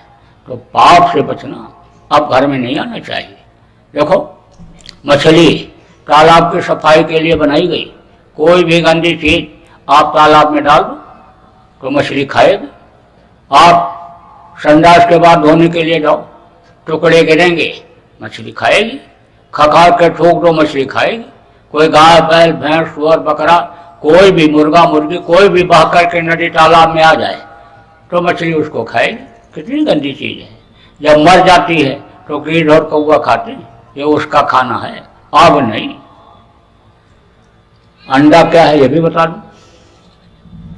ये माताएं मासिक धर्म होती हैं तो खराब खून इकट्ठा हो जाता है तो उसका बच्चा बन जाता है। मुर्गियों का खराब खून और उनके टट्टी पेशाब का खराब हिस्सा जब इकट्ठा हो जाता है तो अंडा बन जाता है। अब डॉक्टर साहब लोग तो कहते हैं अंडा खाओ ताकत आ जाएगी, लेकिन यह डॉक्टर और वैज्ञानिक जो अंडा खाते और खिलाते हैं ये सब अज्ञानी हैं। इनको कोई ज्ञान, इनको कोई जानकारी नहीं। अरे वो भी तो कोई विज्ञान था कि हनुमान जी जब संजीवनी बूटी लेने के लिए गए थे तो कोई हेलीकॉप्टर हवाई जहाज पर बैठ कर गए थे, उड़ करके गए थे और पूरा पहाड़ उठा करके ले आए थे। अब इन वैज्ञानिकों से पूछो कि आपने कोई ऐसा हेलीकॉप्टर हवाई जहाज बनाया कि जो बगैर पेट्रोल के चले और पहाड़ उठा करके ले आवे, तो ये चुप हो जाएंगे, ये नहीं बना सकते। जब अन्य हमारे ऋषि मुनि और फकीरों की इल्म को इन्होंने पकड़ा और उस पर रिसर्च किया तब ये वैज्ञानिक कहलाए, और नहीं तो ये अनिल रोमेलो की जो हीरो बने घूम रहे हैं ये जीरो के जीरो ही रहते। तो कितना भी डॉक्टर टर टर करता रहे, न तो अंडा खाना और न बच्चों को खिलाना। और बच्चों को तो यही समझा दो कि बेटा घर से बाहर निकलो तो बाजार की कोई चीज़ खाओ ही नहीं, क्योंकि इस वक्त पर दीन और ईमान आदमी ने पैसे के लिए बेच दिया, मिलावटी चीज़ों को बाजार में उतार दिया। और वो चीज़ें खाने में देखने में तो अच्छी चटपटी तो लगती हैं, लेकिन किडनी खाए जा रही हैं, लीवर ख़त्म कर दे रही हैं। छोटे छोटे बच्चों को हार्निया हाइड्रोसील हो रहा है, बकंदर और बवासीर हो रहा है, नासूर हो रहा है। तो उसका क्या कारण है कि ये हर चीज़ खाने वाली बाजार की नहीं रहती। तो देख करके समझ करके खाना पीना चाहिए। बच्चों का ध्यान रखना जरूरी होता है, और नहीं तो आपकी मेहनत सब बर्बाद कर देंगे। गलत बच्चों के साथ में अगर पड़ जाएंगे तो जितना धन संपत्ति है और सम्मान इज्जत है वो सब मिट्टी में मिला देंगे। और इस वक्त पर तो समाज में एक ऐसा भी वर्ग है जो बच्चों को ही खराब करने में लगा हुआ है। देख लेते हैं किसके पास पैसा है और प्रतिष्ठित आदमी है, उनके बच्चों को बस खराब आदतें डाल देते हैं और मजबूरी में उनके साथ वो जुड़े रहते हैं, और बस वो अन्य बर्बादी के लक्षण बन जाते हैं, बर्बादी का कारण बन जाते हैं। इसलिए कम से कम थोड़ा समय सुबह शाम बच्चों पर दे दो, पता तो करो स्कूल जा रहा है नहीं जा रहा है, लौट करके आओ पूछो तो क्या पढ़ा क्या पढ़ाया, अरे घर पर क्या पढ़ने के लिए बताया, होमवर्क क्या दिया, उसको करा दो। कुछ तो थोड़ा बहुत ध्यान रखो, जिम्मेदारी आपकी बनती है। तो अंडा न तो खाना और न बच्चों को खिलाना। और देखो शराब में है 1000 बुराई। जो शराब पीता है, मांस खाता, व्यभिचार करता, खून कत्ल करता, बाल बच्चों को मारता, जमीन जायदाद को बेचता, क्या क्या बुरा कर्म नहीं करता है। मुसलमान भाइयों की किताब में लिखा है कि एक कतरा भी शराब का अगर जिस्म पर पड़ जाए तो काट करके फेंक देना चाहिए। और हिंदुओं के यहाँ लिखा है पियो, लिखा है गंगा जल जैसे जल में चाहे शराब बनाया गया हो तो नहीं पीना चाहिए। शराब अगर देश में बंद कर दिया जाए तो 50% अपराध और भ्रष्टाचार तुरंत खत्म हो जाएगा। ये अपराध और भ्रष्टाचार की जननी है। इसीलिए तो राजस्थान में कहते हैं ना, कहावत कहते हैं, भांग मांगे भूंगड़ा और गांजा मांगे घी। देखो कुदरत ने बहुत सी चीज़ें ऐसी बनाई हैं आदमी के लिए जो बहुत ताकतवर हैं, लेकिन देर में हजम होती हैं। तो उसको हजम करने के लिए दूसरी चीज़ बना दिया। जैसे केला है, बहुत फायदा करता है, लेकिन देर में हजम होता है। तो काला इलायची का दाना खा लो, जल्दी हजम हो जाएगा। मूली पेट में पड़ी हुई चीज़ को हजम करती है, लेकिन खुद जल्दी हजम नहीं होती है, वो उसका पत्ता खाना जरूरी होता है। पत्ता खाओगे तो मूढ़ी हजम हो जाएगी। जैसे ये अमरूद है, अमरूद का बीज बहुत फायदा करता है, बीज कभी निकालना ही नहीं चाहिए। और नींबू का बीज बहुत नुकसान करता है, वो तो जहर का काम करता है एक तरह से। उसका बीज निकाल करके ही रस यानी समझ लो का इस्तेमाल करना चाहिए। अब ये भी है कि मूली को अगर सुबह इस्तेमाल किया जाए तो सुबह मूली मूल है, और दोपहर मूली मूली, और शाम को मूली शूली। जैसे सुबह खीरा हीरा, दोपहर खीरा खीरा, और शाम को खीरा पीरा। कहते हैं ना, दिनांतरे पीवेत दुग्धम, निशांतरे पीवेत बारी, भोजनांतरे पीवत तक्रम, श्रेय स्वास्थ्य वर्धकम। कहते हैं रात को खाना खाने के बाद थोड़ा सा दूध पी लो तो बढ़िया से भोजन यानी समझ लो कि हजम हो जाएगा, सोने से पहले अगर पी लो। और सुबह उठो तो शाम का रखा हुआ पानी पियो। और शौच के लिए यानी समझ लो कि थोड़ा दूर चले जाओ। पहले तो यानी समझ लो कि लोग दूर जाते ही थे, दूर। अब सब बदल गया, अब तो शौचालय घर में बन गए, तो चलना फिरना जल्दी हो नहीं पाता, कमरे से ही अटैच रहता है, बस उस कमरे से उठे उसमें चले गए। अब आप समझो कि चलना फिरना हो ही नहीं पाता, मेहनत हो ही नहीं पाता, पसीना बहाना बहुत जरूरी होता है। आप तो बंगले से निकले, एसी से निकले, एसी गाड़ी में बैठे और एसी दफ्तर में गए, वहाँ काम किए। अब ये एसी जो है वो सब ऐसी तैसी कर दे रही है। पसीना तो निकलना चाहिए, थोड़ा मेहनत तो होनी चाहिए, घूमना तो चाहिए। डॉक्टर भी कहते हैं कम से कम 3 किलोमीटर 4 किलोमीटर चलो तब ये शुगर कंट्रोल होगा। और नहीं, इंसुलिन से भी नहीं जाता है जल्दी, इंसुलिन सुई होती है शुगर को कंट्रोल करने की। तो अब आप ये समझो कि सब नियम बदल गए। पहले आदमी खाना घर में खाता था और शौच के लिए बाहर जाता था। अब शौच घर में करते हैं, खाने के लिए होटल में जाते हैं बाहर। नियम बदल गया, लेकिन अब जो नियम बन गया, जो जिस तरह का समय है उसी तरह से अपने को सेट कर लेना चाहिए। तो कहा गया सुबह पानी पियो और थोड़ी देर घूम दो, तो वो अंदर मल को पानी अपने में मिला करके वो बाहर आराम से निकाल देगा। और तक्र किसको कहते हैं? तक्र यानी समझ लो कि तक्र जो होता है उसको कहते हैं मठा, छाछ जो होता है। कहा कि इंद्र दुर्लभम, तक्रस इंद्र दुर्लभम, यानी सक्रसी, सक्रसी किसको कहते हैं? इंद्र को कहते हैं। तो कहते हैं इंद्र को दुर्लभ है ये। क्या ये छाछ बहुत फायदा करता है। दोपहर भोजन के बाद थोड़ा सा पी लो, दोपहर के बाद, शाम को नहीं, नुकसान करता है। तो अब ये सब चीजें किसने बनाई? ये सब बुजुर्गों ने बनाई, महात्माओं ने, ऋषियों ने बनाई। तो बुजुर्गों ने उधर एक कहावत बना रखा है, अनुभव के आधार पर बनाया सब। तो राजस्थान में कहते कोई भांग खा के आ गया तो थोड़ा सा भुना हुआ चना खिला दो तो उसका नशा उतर जाएगा। और कोई गांजा पी के आ गया तो यानी उसको थोड़ा सा घी पिला दो तो उसका नशा उतर जाएगा। और अगर कोई शराब पी के आ गया तब तो कहा तब तो कुछ खोजना ही नहीं है, जूता उतारो पैर में से, जूता और जड़ दो, वह शराब का नशा उतर जाएगा। तो कहा ना कि भांग मांगा घूंघरा और गांजा मांगा घी और दारू मांगा खूसड़ा। आज जितनी इच्छा हो चाहे जितना पी लो, लेकिन खूसड़ा पड़ेगा तो उतर जाएगा खूसड़ा।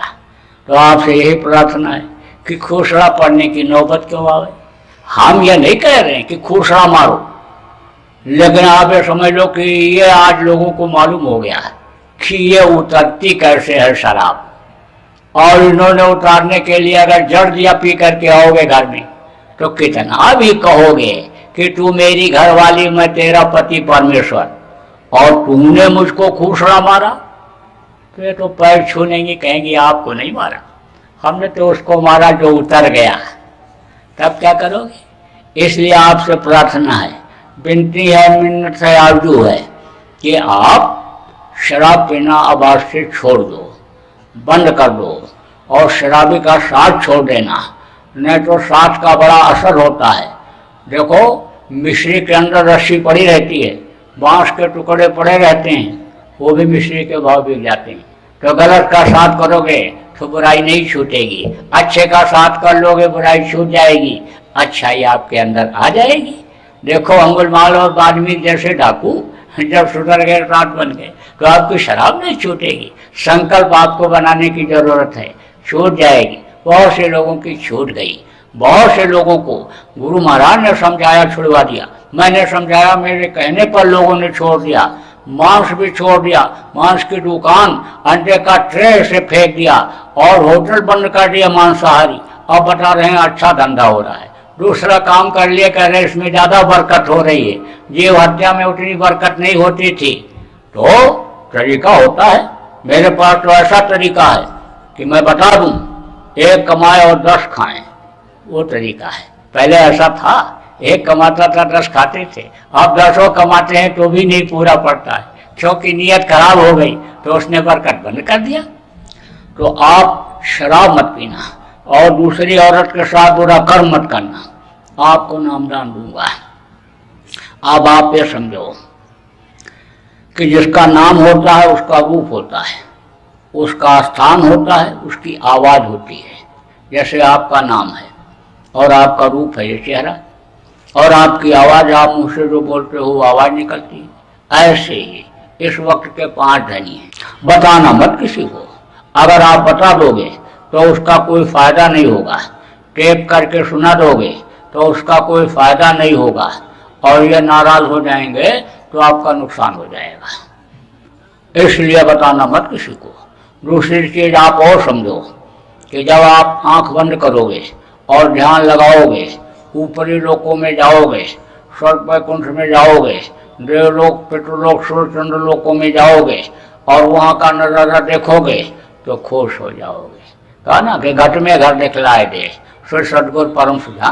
क्या कहा फकीर ने कि अल्लाह अल्लाह का मजा मुर्शिद के मैखाने में है, और दोनों आलम की हकीकत एक पैमाने में है। ना खुदा मंदिर में देखा, ना खुदा मस्जिद में है। और शेख जितेंद्र से पूछो दिल के आशियाने में। कहा ना कि जो तिल माही तेल है, जो चकमक में आग, तेरा साईं तुझ में जान सके सो जान, कस्तूरी कुंडल बसे मेरे ढूंढे बनवाई, ऐसे घट घट राम है दुनिया देखत ना है। तो जब उस देखोगे उसको ऊपर का जब देखोगे तो खुश हो जाओगे, और खुश हो करके अन्य दूसरों को बताने लगोगे, और जैसे ही बताओगे वैसे ही वो बंद कर देगा। फिर वो चीज दिखाई सुनाई नहीं पड़ेगी, वो मस्ती आनंद सब खत्म हो जाएगा। इसलिए कुछ भी दिखाई पड़े या सुनाई पड़े तो किसी को भी बताना नहीं है। आपको उसमें कोई दिक्कत परेशानी आती है, आप चिट्ठी लिख दो। हमारा आश्रम उज्जैन मध्य प्रदेश में है, आप बाबा जब गुरुदेव आश्रम उज्जैन लिख दोगे, चिट्ठी पहुंच जाएगी, आपको जवाब मिल जाएगा। वहां पर कार्यक्रम होते रहते हैं। अभी होली का कार्यक्रम 28 फरवरी, 1-2 और 1-2 मार्च यानी 3 दिन का यानी होली जा रहा है। आप चले आना, हम भी आते रहते हैं, आप भी थोड़ा आते जाते रहोगे तो आपको जो दिक्कत परेशानी होगी आपकी दूर होगी। आपको कोई अच्छा साधक समझ में आता है तो आप उससे पूछ लेना। जगह जगह पर साप्ताहिक सत्संग होते रहते हैं, साधना शिविर ये लोग लगाते रहते हैं, उसमें आप जाना पूछ लेना। लेकिन जो दिखाई पड़े या सुनाई पड़े तो उसको किसी को भी मत बताना, बिल्कुल मत बताना, नहीं तो वो चीज़ चली जाएगी।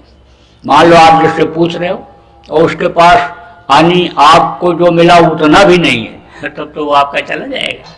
ज़्यादा होगा तब तो चलो ठीक है, अरे कुछ आपको वो बता देगा, दे देगा।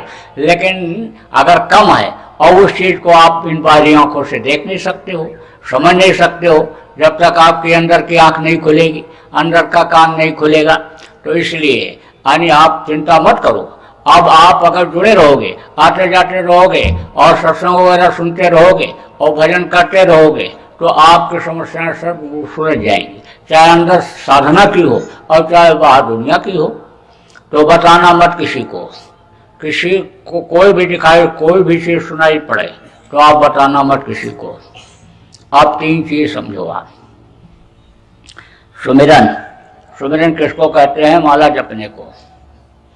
दूसरा है ध्यान, ध्यान किसको कहते हैं? आंख से देखने को। और तीसरा है भजन, भजन किसको कहते हैं? कान से सुनने को। सुमिरन, ध्यान और भजन, 3 चीजें। 3 चीज और समझो। 3 आंख, 3 कान और 3 नाक। देखो 2 आंखें ये बाहर, इससे बाहर की चीज दिखाई पड़ती है, और 1 आंख अंदर रूह में जीवात्मा में, उससे ऊपरी लोगों का नज़ारा दिखाई पड़ता है, ऊपरियों का दीदार उसी से होता है। तो 2 आँख ये बाहर और 1 आँख अंदर रूह में जीवात्मा में 3 आँख, 2 कान ये बाहर, इससे बाहर की आवाज़ सुनाई पड़ती है, और 1 कान अंदर रूह में जीवात्मा में, उससे ऊपरी लोगों की आवाज़ सुनाई पड़ती है, और 3 नाक। तो कहोगे भाई नाक तो एक ही है, जिसको आप नाक कहते हो, ये तो जैसे नाले के ऊपर पुल बना दिया जाए उस तरह से उसने बना दिया। किसने बनाया? जिसके लिए कहा गया अजब तेरी कारीगरी रे करतार, जान न जाने माया तेरी बदले रंग हजार। देखो हजारों आदमी आप बैठे हो, लेकिन चेहरा किसी का किसी से मिलता है? नहीं मिलता। तो ये उसकी बनावट है। तो 2 सुराख हैं ये जिसको नाक कहते हो, उसके नीचे यह है नाक, और एक अंदर में है नाक। तो बाहर नाक से तो बाहर की खुशबू, और अंदर के नाक से ऊपरी लोगों की खुशबू मिलती है। तो 3 आँख 3 कान 3 नाक, सुमिरन ध्यान भजन 3 चीज ये। और कोई जगाते थे, प्राणायाम करते थे। अब भी देखो, एक पैर से खड़े रहते हैं, एक हाथ कोई उठाए रहता है, कोई पेड़ों पर लटका रहता है, कोई कांटों पर सोया रहता है, कोई आनी गर्मी के महीने में धूप में बैठ करके चारों तरफ आग जलाता है। लेकिन अब शरीर को तपाने और शरीर को कष्ट देने का समय नहीं है। अब तो मन को साधने का है, मन को मारने का है। मन अगर आपका रुक गया तो समझ लो कि आपका काम बन जाएगा, और इसी जन्म में फिर आने आप पार हो जाओगे। दोबारा फिर दुख के संसार में नहीं आना पड़ेगा, और नहीं तो लौट 84 आया, फिर आना पड़ेगा जन्मने और मरने की पीड़ा बर्दाश्त करनी पड़ेगी। तो असली चीज़ तो यह है, एक है साधे सब सदस्य सब साधे से। इसको अगर आपने साध लिया तो धन पुत्र परिवार में भी आपको बढ़ोतरी दिखाई पड़ेगी, मानसिक शांति मिलेगा, और आध्यात्मिक विकास तो होगा ही होगा। तो इसी तरह से आपको करते रहना है, और थोड़ा सा करना शाकाहारी का प्रचार। शाकाहारी सदाचारी लोगों को बनाना बहुत जरूरी है। शाकाहारी सदाचारी अगर लोग नहीं बनेंगे तो आने समय लोग कर्म लोगों के खराब ही होते रहेंगे, और कुदरत के खिलाफ काम करेंगे तो सजा दे देगी। तो उसमें सजा में बहुत लोग मर जाएंगे। अब आप ये समझो, अभी तक आपने कोई बीमारी तकलीफ नहीं देखा, तकलीफें अभी आगे आएंगी, नई नई बीमारियां आएंगी, नई डॉक्टर दवा भी नहीं खोज पाएगा, तमाम लोग मर जाएंगे। पृथ्वी के ऊपर देखो पाप बहुत हो रहा है, फिर धरती पर बहुत पाप हो रहा है। आप देखो, ये पृथ्वी के ऊपर पाप हो रहा है तो ये हिलेगी पाप से। देखो, जिसका दूध पीते हैं, माता कहते हैं, उसी गौ माता का लोग मांस खा जाते हैं मार करके, तो ये पाप नहीं है और क्या है? अरे माँ को हो तो माँ जैसा व्यवहार करो उसके साथ। माता पिता की सेवा करने के बजाय देखो लोग घर से बाहर निकाल दे रहे हैं। आप देखो, यानी प्रकृति के खिलाफ बहुत काम हो रहा है। एक एक देवता दो यानी एक साथ दो देवता तकलीफ देने के लिए तैयार हैं। जैसे अभी आप बहुत लगेगी जगह जगह, पता ही नहीं चलेगा कैसे लग गई। फैक्ट्रियाँ स्वाहा, दुकानें खत्म, गांव के गांव, इस तरह से अभी आगे आएंगे। ये तो एक टेलर है, टेलर जानते? सब लोग नहीं जानते होंगे। जो लोग सिनेमा देखने जाते हैं ना पिक्चर हॉल में, उनको मालूम है टेलर क्या होता है। जो पिक्चर चलती है उसको तो दिखाते ही दिखाते हैं, आने वाली पिक्चर का थोड़ा हिस्सा इंटरवल में दिखा देते हैं। तो ये कुदरत का टेलर है, जो सब हो रहा है आप पढ़ रहे हो अखबार में और रेडियो टीवी में जो देख रहे हो। अभी तो आगे आएंगी तकलीफें, आग भी लगेगी और हवा भी तेज चलेगी, कौन बुझा पाएगा? कौन देवता चलेंगे तेजी से, और मेघ बादल बूंदे मोटी मोटी बरसात करेंगे, है तो तूफान का रूप ले लेगा, कौन रोक पाएगा? तो कुदरत है नाराज खड़ी, और आगे तबाही बड़ी बड़ी। अब उस तबाही से बचना है और लोगों को बचाना है। फिर उसके बाद में आने अच्छा समय आएगा। यानी आप ये समझ लो कि लिंग पुराण के 40वें अध्याय में भी लिखा है, सूर सागर में भी लिखा है, जगन्नाथ दास की उड़िया किताब में भी लिखा है कि सतयुग आएगा, कलयुग जाएगा। हमारे गुरु महाराज बराबर कहते रहे कि कलयुग अभी जा नहीं रहा है, लेकिन कलयुग के प्रथम चरण में ही यानी कुछ समय के लिए सतयुग आएगा। कलयुग जाएगा, सतयुग आएगा। आप एक कुर्सी पर 2 राजा बैठ नहीं सकते। कमजोर पड़ेगा कलयुग, और सतयुग जबरदस्त पड़ेगा। तो जब वो आएगा, आने लगेगा जब, तो ये भागेगा। तो जितने कलयुगी प्रेमी हैं सबको रात ले जाएगा, तो उसमें बहुत लोग मरेंगे। बेमौत मौत किसको कहते हैं, अकाल मृत्यु किसको कहते हैं? समय अभी पूरा नहीं हुआ और बीच में मर गए तो अकाल मृत्यु बहुत होगी। अब जब अकाल मृत्यु में लोग मरते हैं, बगैर उम्र पूरी किए हुए मरते हैं, तो सब प्रेत योनि में जाते हैं। और प्रेतों का मुंह बहुत पतला होता है, कभी पेट ही नहीं भरता, पेट बहुत बड़ा होता है, तो भूख से व्याकुल रहते हैं, परेशान रहते हैं, दूसरों को परेशान किए रहते हैं। एक प्रेत अगर एक घर में घुस जाए तो पूरे परिवार को परेशान किए रहता है। अब आप समझो, जब इसी तरह मुर्गा भैंसा बकरा आदमी करते रहेंगे तो सब प्रेत योनि में जाएंगे, तो कितने प्रेत हो जाएंगे। अरे अभी बहुत से लोगों को लगे, आप ना पहचान पाओ तो मैं बता दूंगा। अरे हमको आप कहीं ले चलो, खड़ा कर दो, जहाँ 10 20 25 आदमी खड़े हैं, मैं बता दूंगा। ऐसा बोलता है, ऐसा खाता है, ऐसा करता है, इस तरह से मैं बता दूंगा। तो जब इतने प्रेत हो जाएंगे तो कौन चैन की रोटी खा पाएगा और कौन आराम से नींद सो पाएगा। इसलिए प्रेत योनि से लोगों को बचाना है। परिवर्तन तो होगा, बहुत बड़ा परिवर्तन होगा। आप समझ लो कि देश में गौ हत्या बंद हो जाएगी, और गौ हत्या ही नहीं बंद होगी, किसी भी पशु पक्षी की हत्या नहीं होगी। कश्मीर से कन्याकुमारी तक और इधर चौपाटी से गुवाहाटी तक कोई भी मांस की, मछली की, अंडे की, शराब की दुकान ही नहीं होगी। कोई भी औरत रात को 12 बजे देश के किसी भी सड़क पर स्वतंत्र रूप से घूमेगी, देख करके किसी की भी नीयत ही नहीं खराब होगी। भावना की तो बात होती है। जवान भाई और जवान बहन एक ही चारपाई पर सोए रहते हैं, उनकी भावना अलग रहती है, पति पत्नी की भावना अलग रहती है, भावना बदल जाएगी।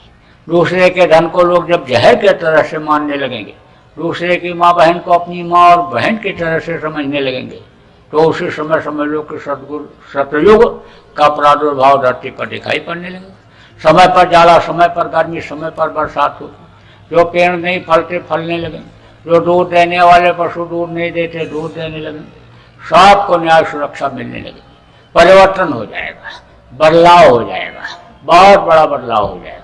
देखो, संविधान जब भारत का बना था तो उन्होंने अपने हिसाब से बहुत बढ़िया बनाया, उस समय की परिस्थिति के अनुसार ठीक बनाया। लेकिन अब परिस्थिति बदल गई, समय बदल गया, तो अब वो नियम और कानून में यानी परिवर्तन, संशोधन होना जरूरी है, तभी लोगों को न्याय मिल पाएगा। न्याय करने वाले न्याय नहीं दे पा रहे, मिलने वाले न्याय मिल नहीं रहा, सुरक्षा करने वाले ठीक से सुरक्षा स्वतंत्र रूप से नहीं कर पा रहे, लोग सुरक्षित अपने को महसूस नहीं कर पा रहे। रोटी रोटी की समस्या आदमी के सामने बनी हुई है। लड़ाई झगड़ा, वैमनस्यता, ईर्ष्या, द्वेष, ठगी, देशद्रोहिता, ये सब बढ़ती चली जा रही है। तो उसमें अब इस वक्त पर अगर संशोधन कर दिया जाए, यानी लोगों को बिठा करके, धर्म गुरुओं को बिठा लिया जाए और आपके समझ लो कि पार्टी के नेताओं को, प्रमुख पार्टियों के नेताओं को बैठा लिया जाए, हाई कोर्ट, सुप्रीम कोर्ट के अन्य जज को, चीफ जस्टिस को बैठा लिया जाए, सेना के प्रमुखों को बैठा लिया जाए, विशेषज्ञों को बैठा करके और अन्य समझ लो कि उसमें अगर संशोधन कर दिया जाए तो अभी व्यवस्था सही हो सकती है। तो जो सतयुग की व्यवस्था होगी वो तो सही होगी ही होगी, उसमें तो व्यवस्था अपने साथ सही होगी। और कुछ आदमी करेगा, कुछ कुदरत कर देगी, कुछ परिस्थितियां व्यवस्था को बना देंगी, तो उस हिसाब से तो लो अच्छा समय आएगा। आप समझ लो कि देश में जितनी भी राजनीतिक पार्टियां बढ़ती चली जा रही, उतनी व्यवस्था गड़बड़ होती चली जा रही। ये पार्टियां अगर खत्म कर दी जाएं और यानी इसमें से अच्छे लोग निकाल लिए जाएं, सदाचारी शाकाहारी लोग इनमें से निकाल लिए जाएं, देशभक्त लोग इनमें से निकाल लिए जाएं और कुछ को पक्ष में बैठा दिया जाए, कुछ को विपक्ष में बैठा दिया जाए, तो अभी व्यवस्था सही हो सकती है। तो व्यवस्था बदलेगी, सब सही हो जाएगा। आप समझ लो भाई भतीजावाद खत्म हो जाएगा, आप समझ लो जातिवाद खत्म हो जाएगा, एरियावाद, भाषावाद खत्म हो जाएगा, आतंकवाद, माओवाद, नक्सलवाद खत्म हो जाएगा, केवल एक मानववाद रह जाएगा। इंसान रह जाएगा, इंसानियत रह जाएगी, बाकी हैवानियत सब खत्म हो जाएगी, अच्छा समय आ जाएगा। लेकिन ये बीच का समय बहुत खराब है, इसको थोड़ा सावधानी से पार करना है, होशियारी से पार करना है।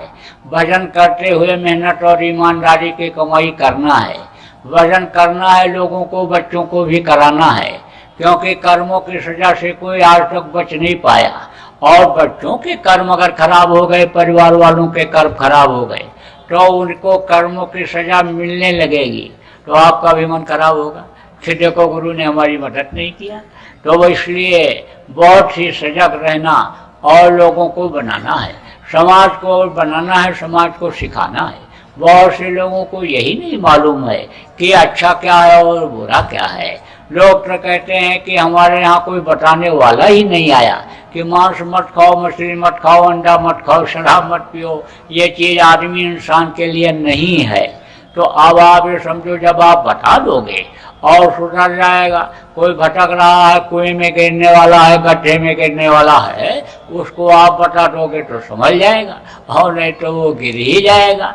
जहर चाहे जान में खा लो और चाहे अनजान में खा लो, जहर तो अपना असर जताएगा ही, तो बुरे कर्म की सजा तो मिलेगी ही, चाहे जान में कोई करे चाहे अनजान में करे।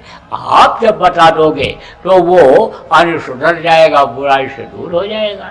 तो थोड़ा सा ये परमार्थी काम भी आप लोगों को करना है, लोगों को समझाना और बताना है। तो देखो, हमारा आश्रम उज्जैन में है और वहाँ पर कार्यक्रम होते रहते हैं। होली दिवाली का वहीं होता, जैसा होली का मैंने बताया अभी, आने समझ लो कि 28 फरवरी को 2 मार्च को होगा। भंडारा का भी कार्यक्रम वहीं होता है। अभी पिछले भंडारे में 23 मई को आप ये समझो कि 1 लाख लोगों ने वहाँ बैठ करके शाकाहारी रहने और शाकाहारी लोगों को बनाने का संकल्प लिया, जो वर्ल्ड रिकॉर्ड में दर्ज हुआ, वर्ल्ड रिकॉर्ड बना, golden book of world record में दर्ज हो गया। वैसे अभी काफिला निकला था 23 अक्टूबर को, 31 दिन तक काफिला 4 प्रांतों में घूमा और उसका समापन ग्वालियर में हुआ, उसका भी वर्ल्ड रिकॉर्ड बना, वो भी golden book of world record में दर्ज हुआ। और दूसरा काफिला अभी 7 तारीख को निकला, यानी इसी महीने में 7 तारीख को निकला। अब आप समझ लो कि इधर से यानी आपका ये महाराष्ट्र, और फिर उसके बाद में अभी कर्नाटक कल से शुरू हो जाएगा। कर्नाटक, आंध्रा, तमिल, और उधर आपके रामेश्वरम, और उधर आपके तिरुपति बालाजी, इधर पंपा सरोवर और उधर सब घूमता हुआ और फिर महाराष्ट्र में आ जाएगा। और महाराष्ट्र के बाद फिर छत्तीसगढ़, और फिर उड़ीसा में आने समझ लो शिवरात्रि का कार्यक्रम करके और वापस आकर के 16 आने तारीख को फरवरी में रायपुर में इस काफिले का समापन होगा। प्रेम भी बराबर आने सहयोग कर रहे हैं, ये बराबर देखो अपनी गाड़ियाँ, अपना पानी, अपना तेल, अपना खर्चा से यानी ये सहयोग कर रहे हैं अच्छा समय लाने में, एक दूसरे का कर्जा कर्म अदा कराने में ये लगे हुए हैं। आप लोगों का भी थोड़ा सहयोग इसमें हो जाएगा, अच्छा समाज, अच्छा देश, कुल भक्ति, देशभक्ति लाने में, तो आपका भी यानी इतिहास में नाम हो जाएगा। ये समझ लो, जो काम करता है अच्छा काम, वो उसको छिपाया नहीं जा सकता है, आज नहीं तो कल उसका इतिहास यानी बन ही जाता है। तो ज़्यादा समय अब आपका नहीं लूँगा, अब आपको करूँगा छुट्टी, लेकिन बगैर भजन कराए कोई छुट्टी नहीं। 5 मिनट तो भजन करना ही पड़ेगा। सुनाने का मतलब यही है, समझाने का, कि आप ध्यान और भजन करने लग जाओ, उसमें लग जाओ। तो बैठ जाओ भजन, भजन करते कान से सुनने को, तो कपड़ा डाल लो, इससे थोड़ा एकांत बना लो। यानी सुमिरन में भी कपड़ा डालेंगे, ध्यान में भी और भजन में भी, और मन को सुमिरन में भी रोकेंगे, ध्यान में भी और भजन में भी। तो कपड़ा डाल लो और आंख बंद कर लो, मुंह बंद कर लो, और कान में उंगली लगाओ कपड़े के अंदर से, बंद करो कान को, और आवाज़ को पकड़ने की कोशिश करो कि आवाज़ किधर से आ रही। तो समय कम होने की वजह से केवल 5 मिनट बैठा हूँ, फिर घर पर आप करते रहना, सीख लो अभी कैसे करना है। बैठ जाओ, लगाओ कान में उंगली और पकड़ो आवाज़ को अंदर में, आवाज़ को पकड़ो, सुनने की कोशिश करो, बैठ जाओ सब लोग भजन पर, जब कहूँगा तब खोलना। उसके बाद ये कार्यक्रम संपन्न हो जाएगा। प्रार्थना में बोलूँगा, आप सब लोग दोहराइएगा। बोलो जय गुरुदेव।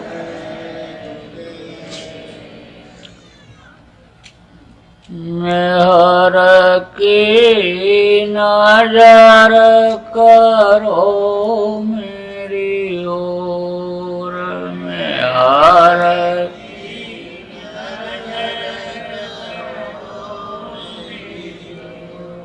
दया की नजर करो मेरी ओर, दया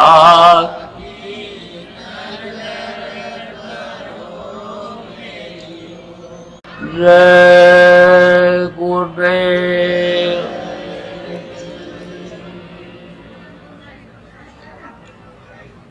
आपने हमको इतना समय दिया, हम आपके आभारी हैं।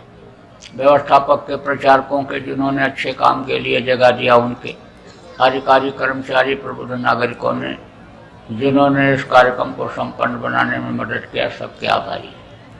आप लोग देश प्रेम बनाए रखना। देश की संपत्ति आपकी अपनी संपत्ति है।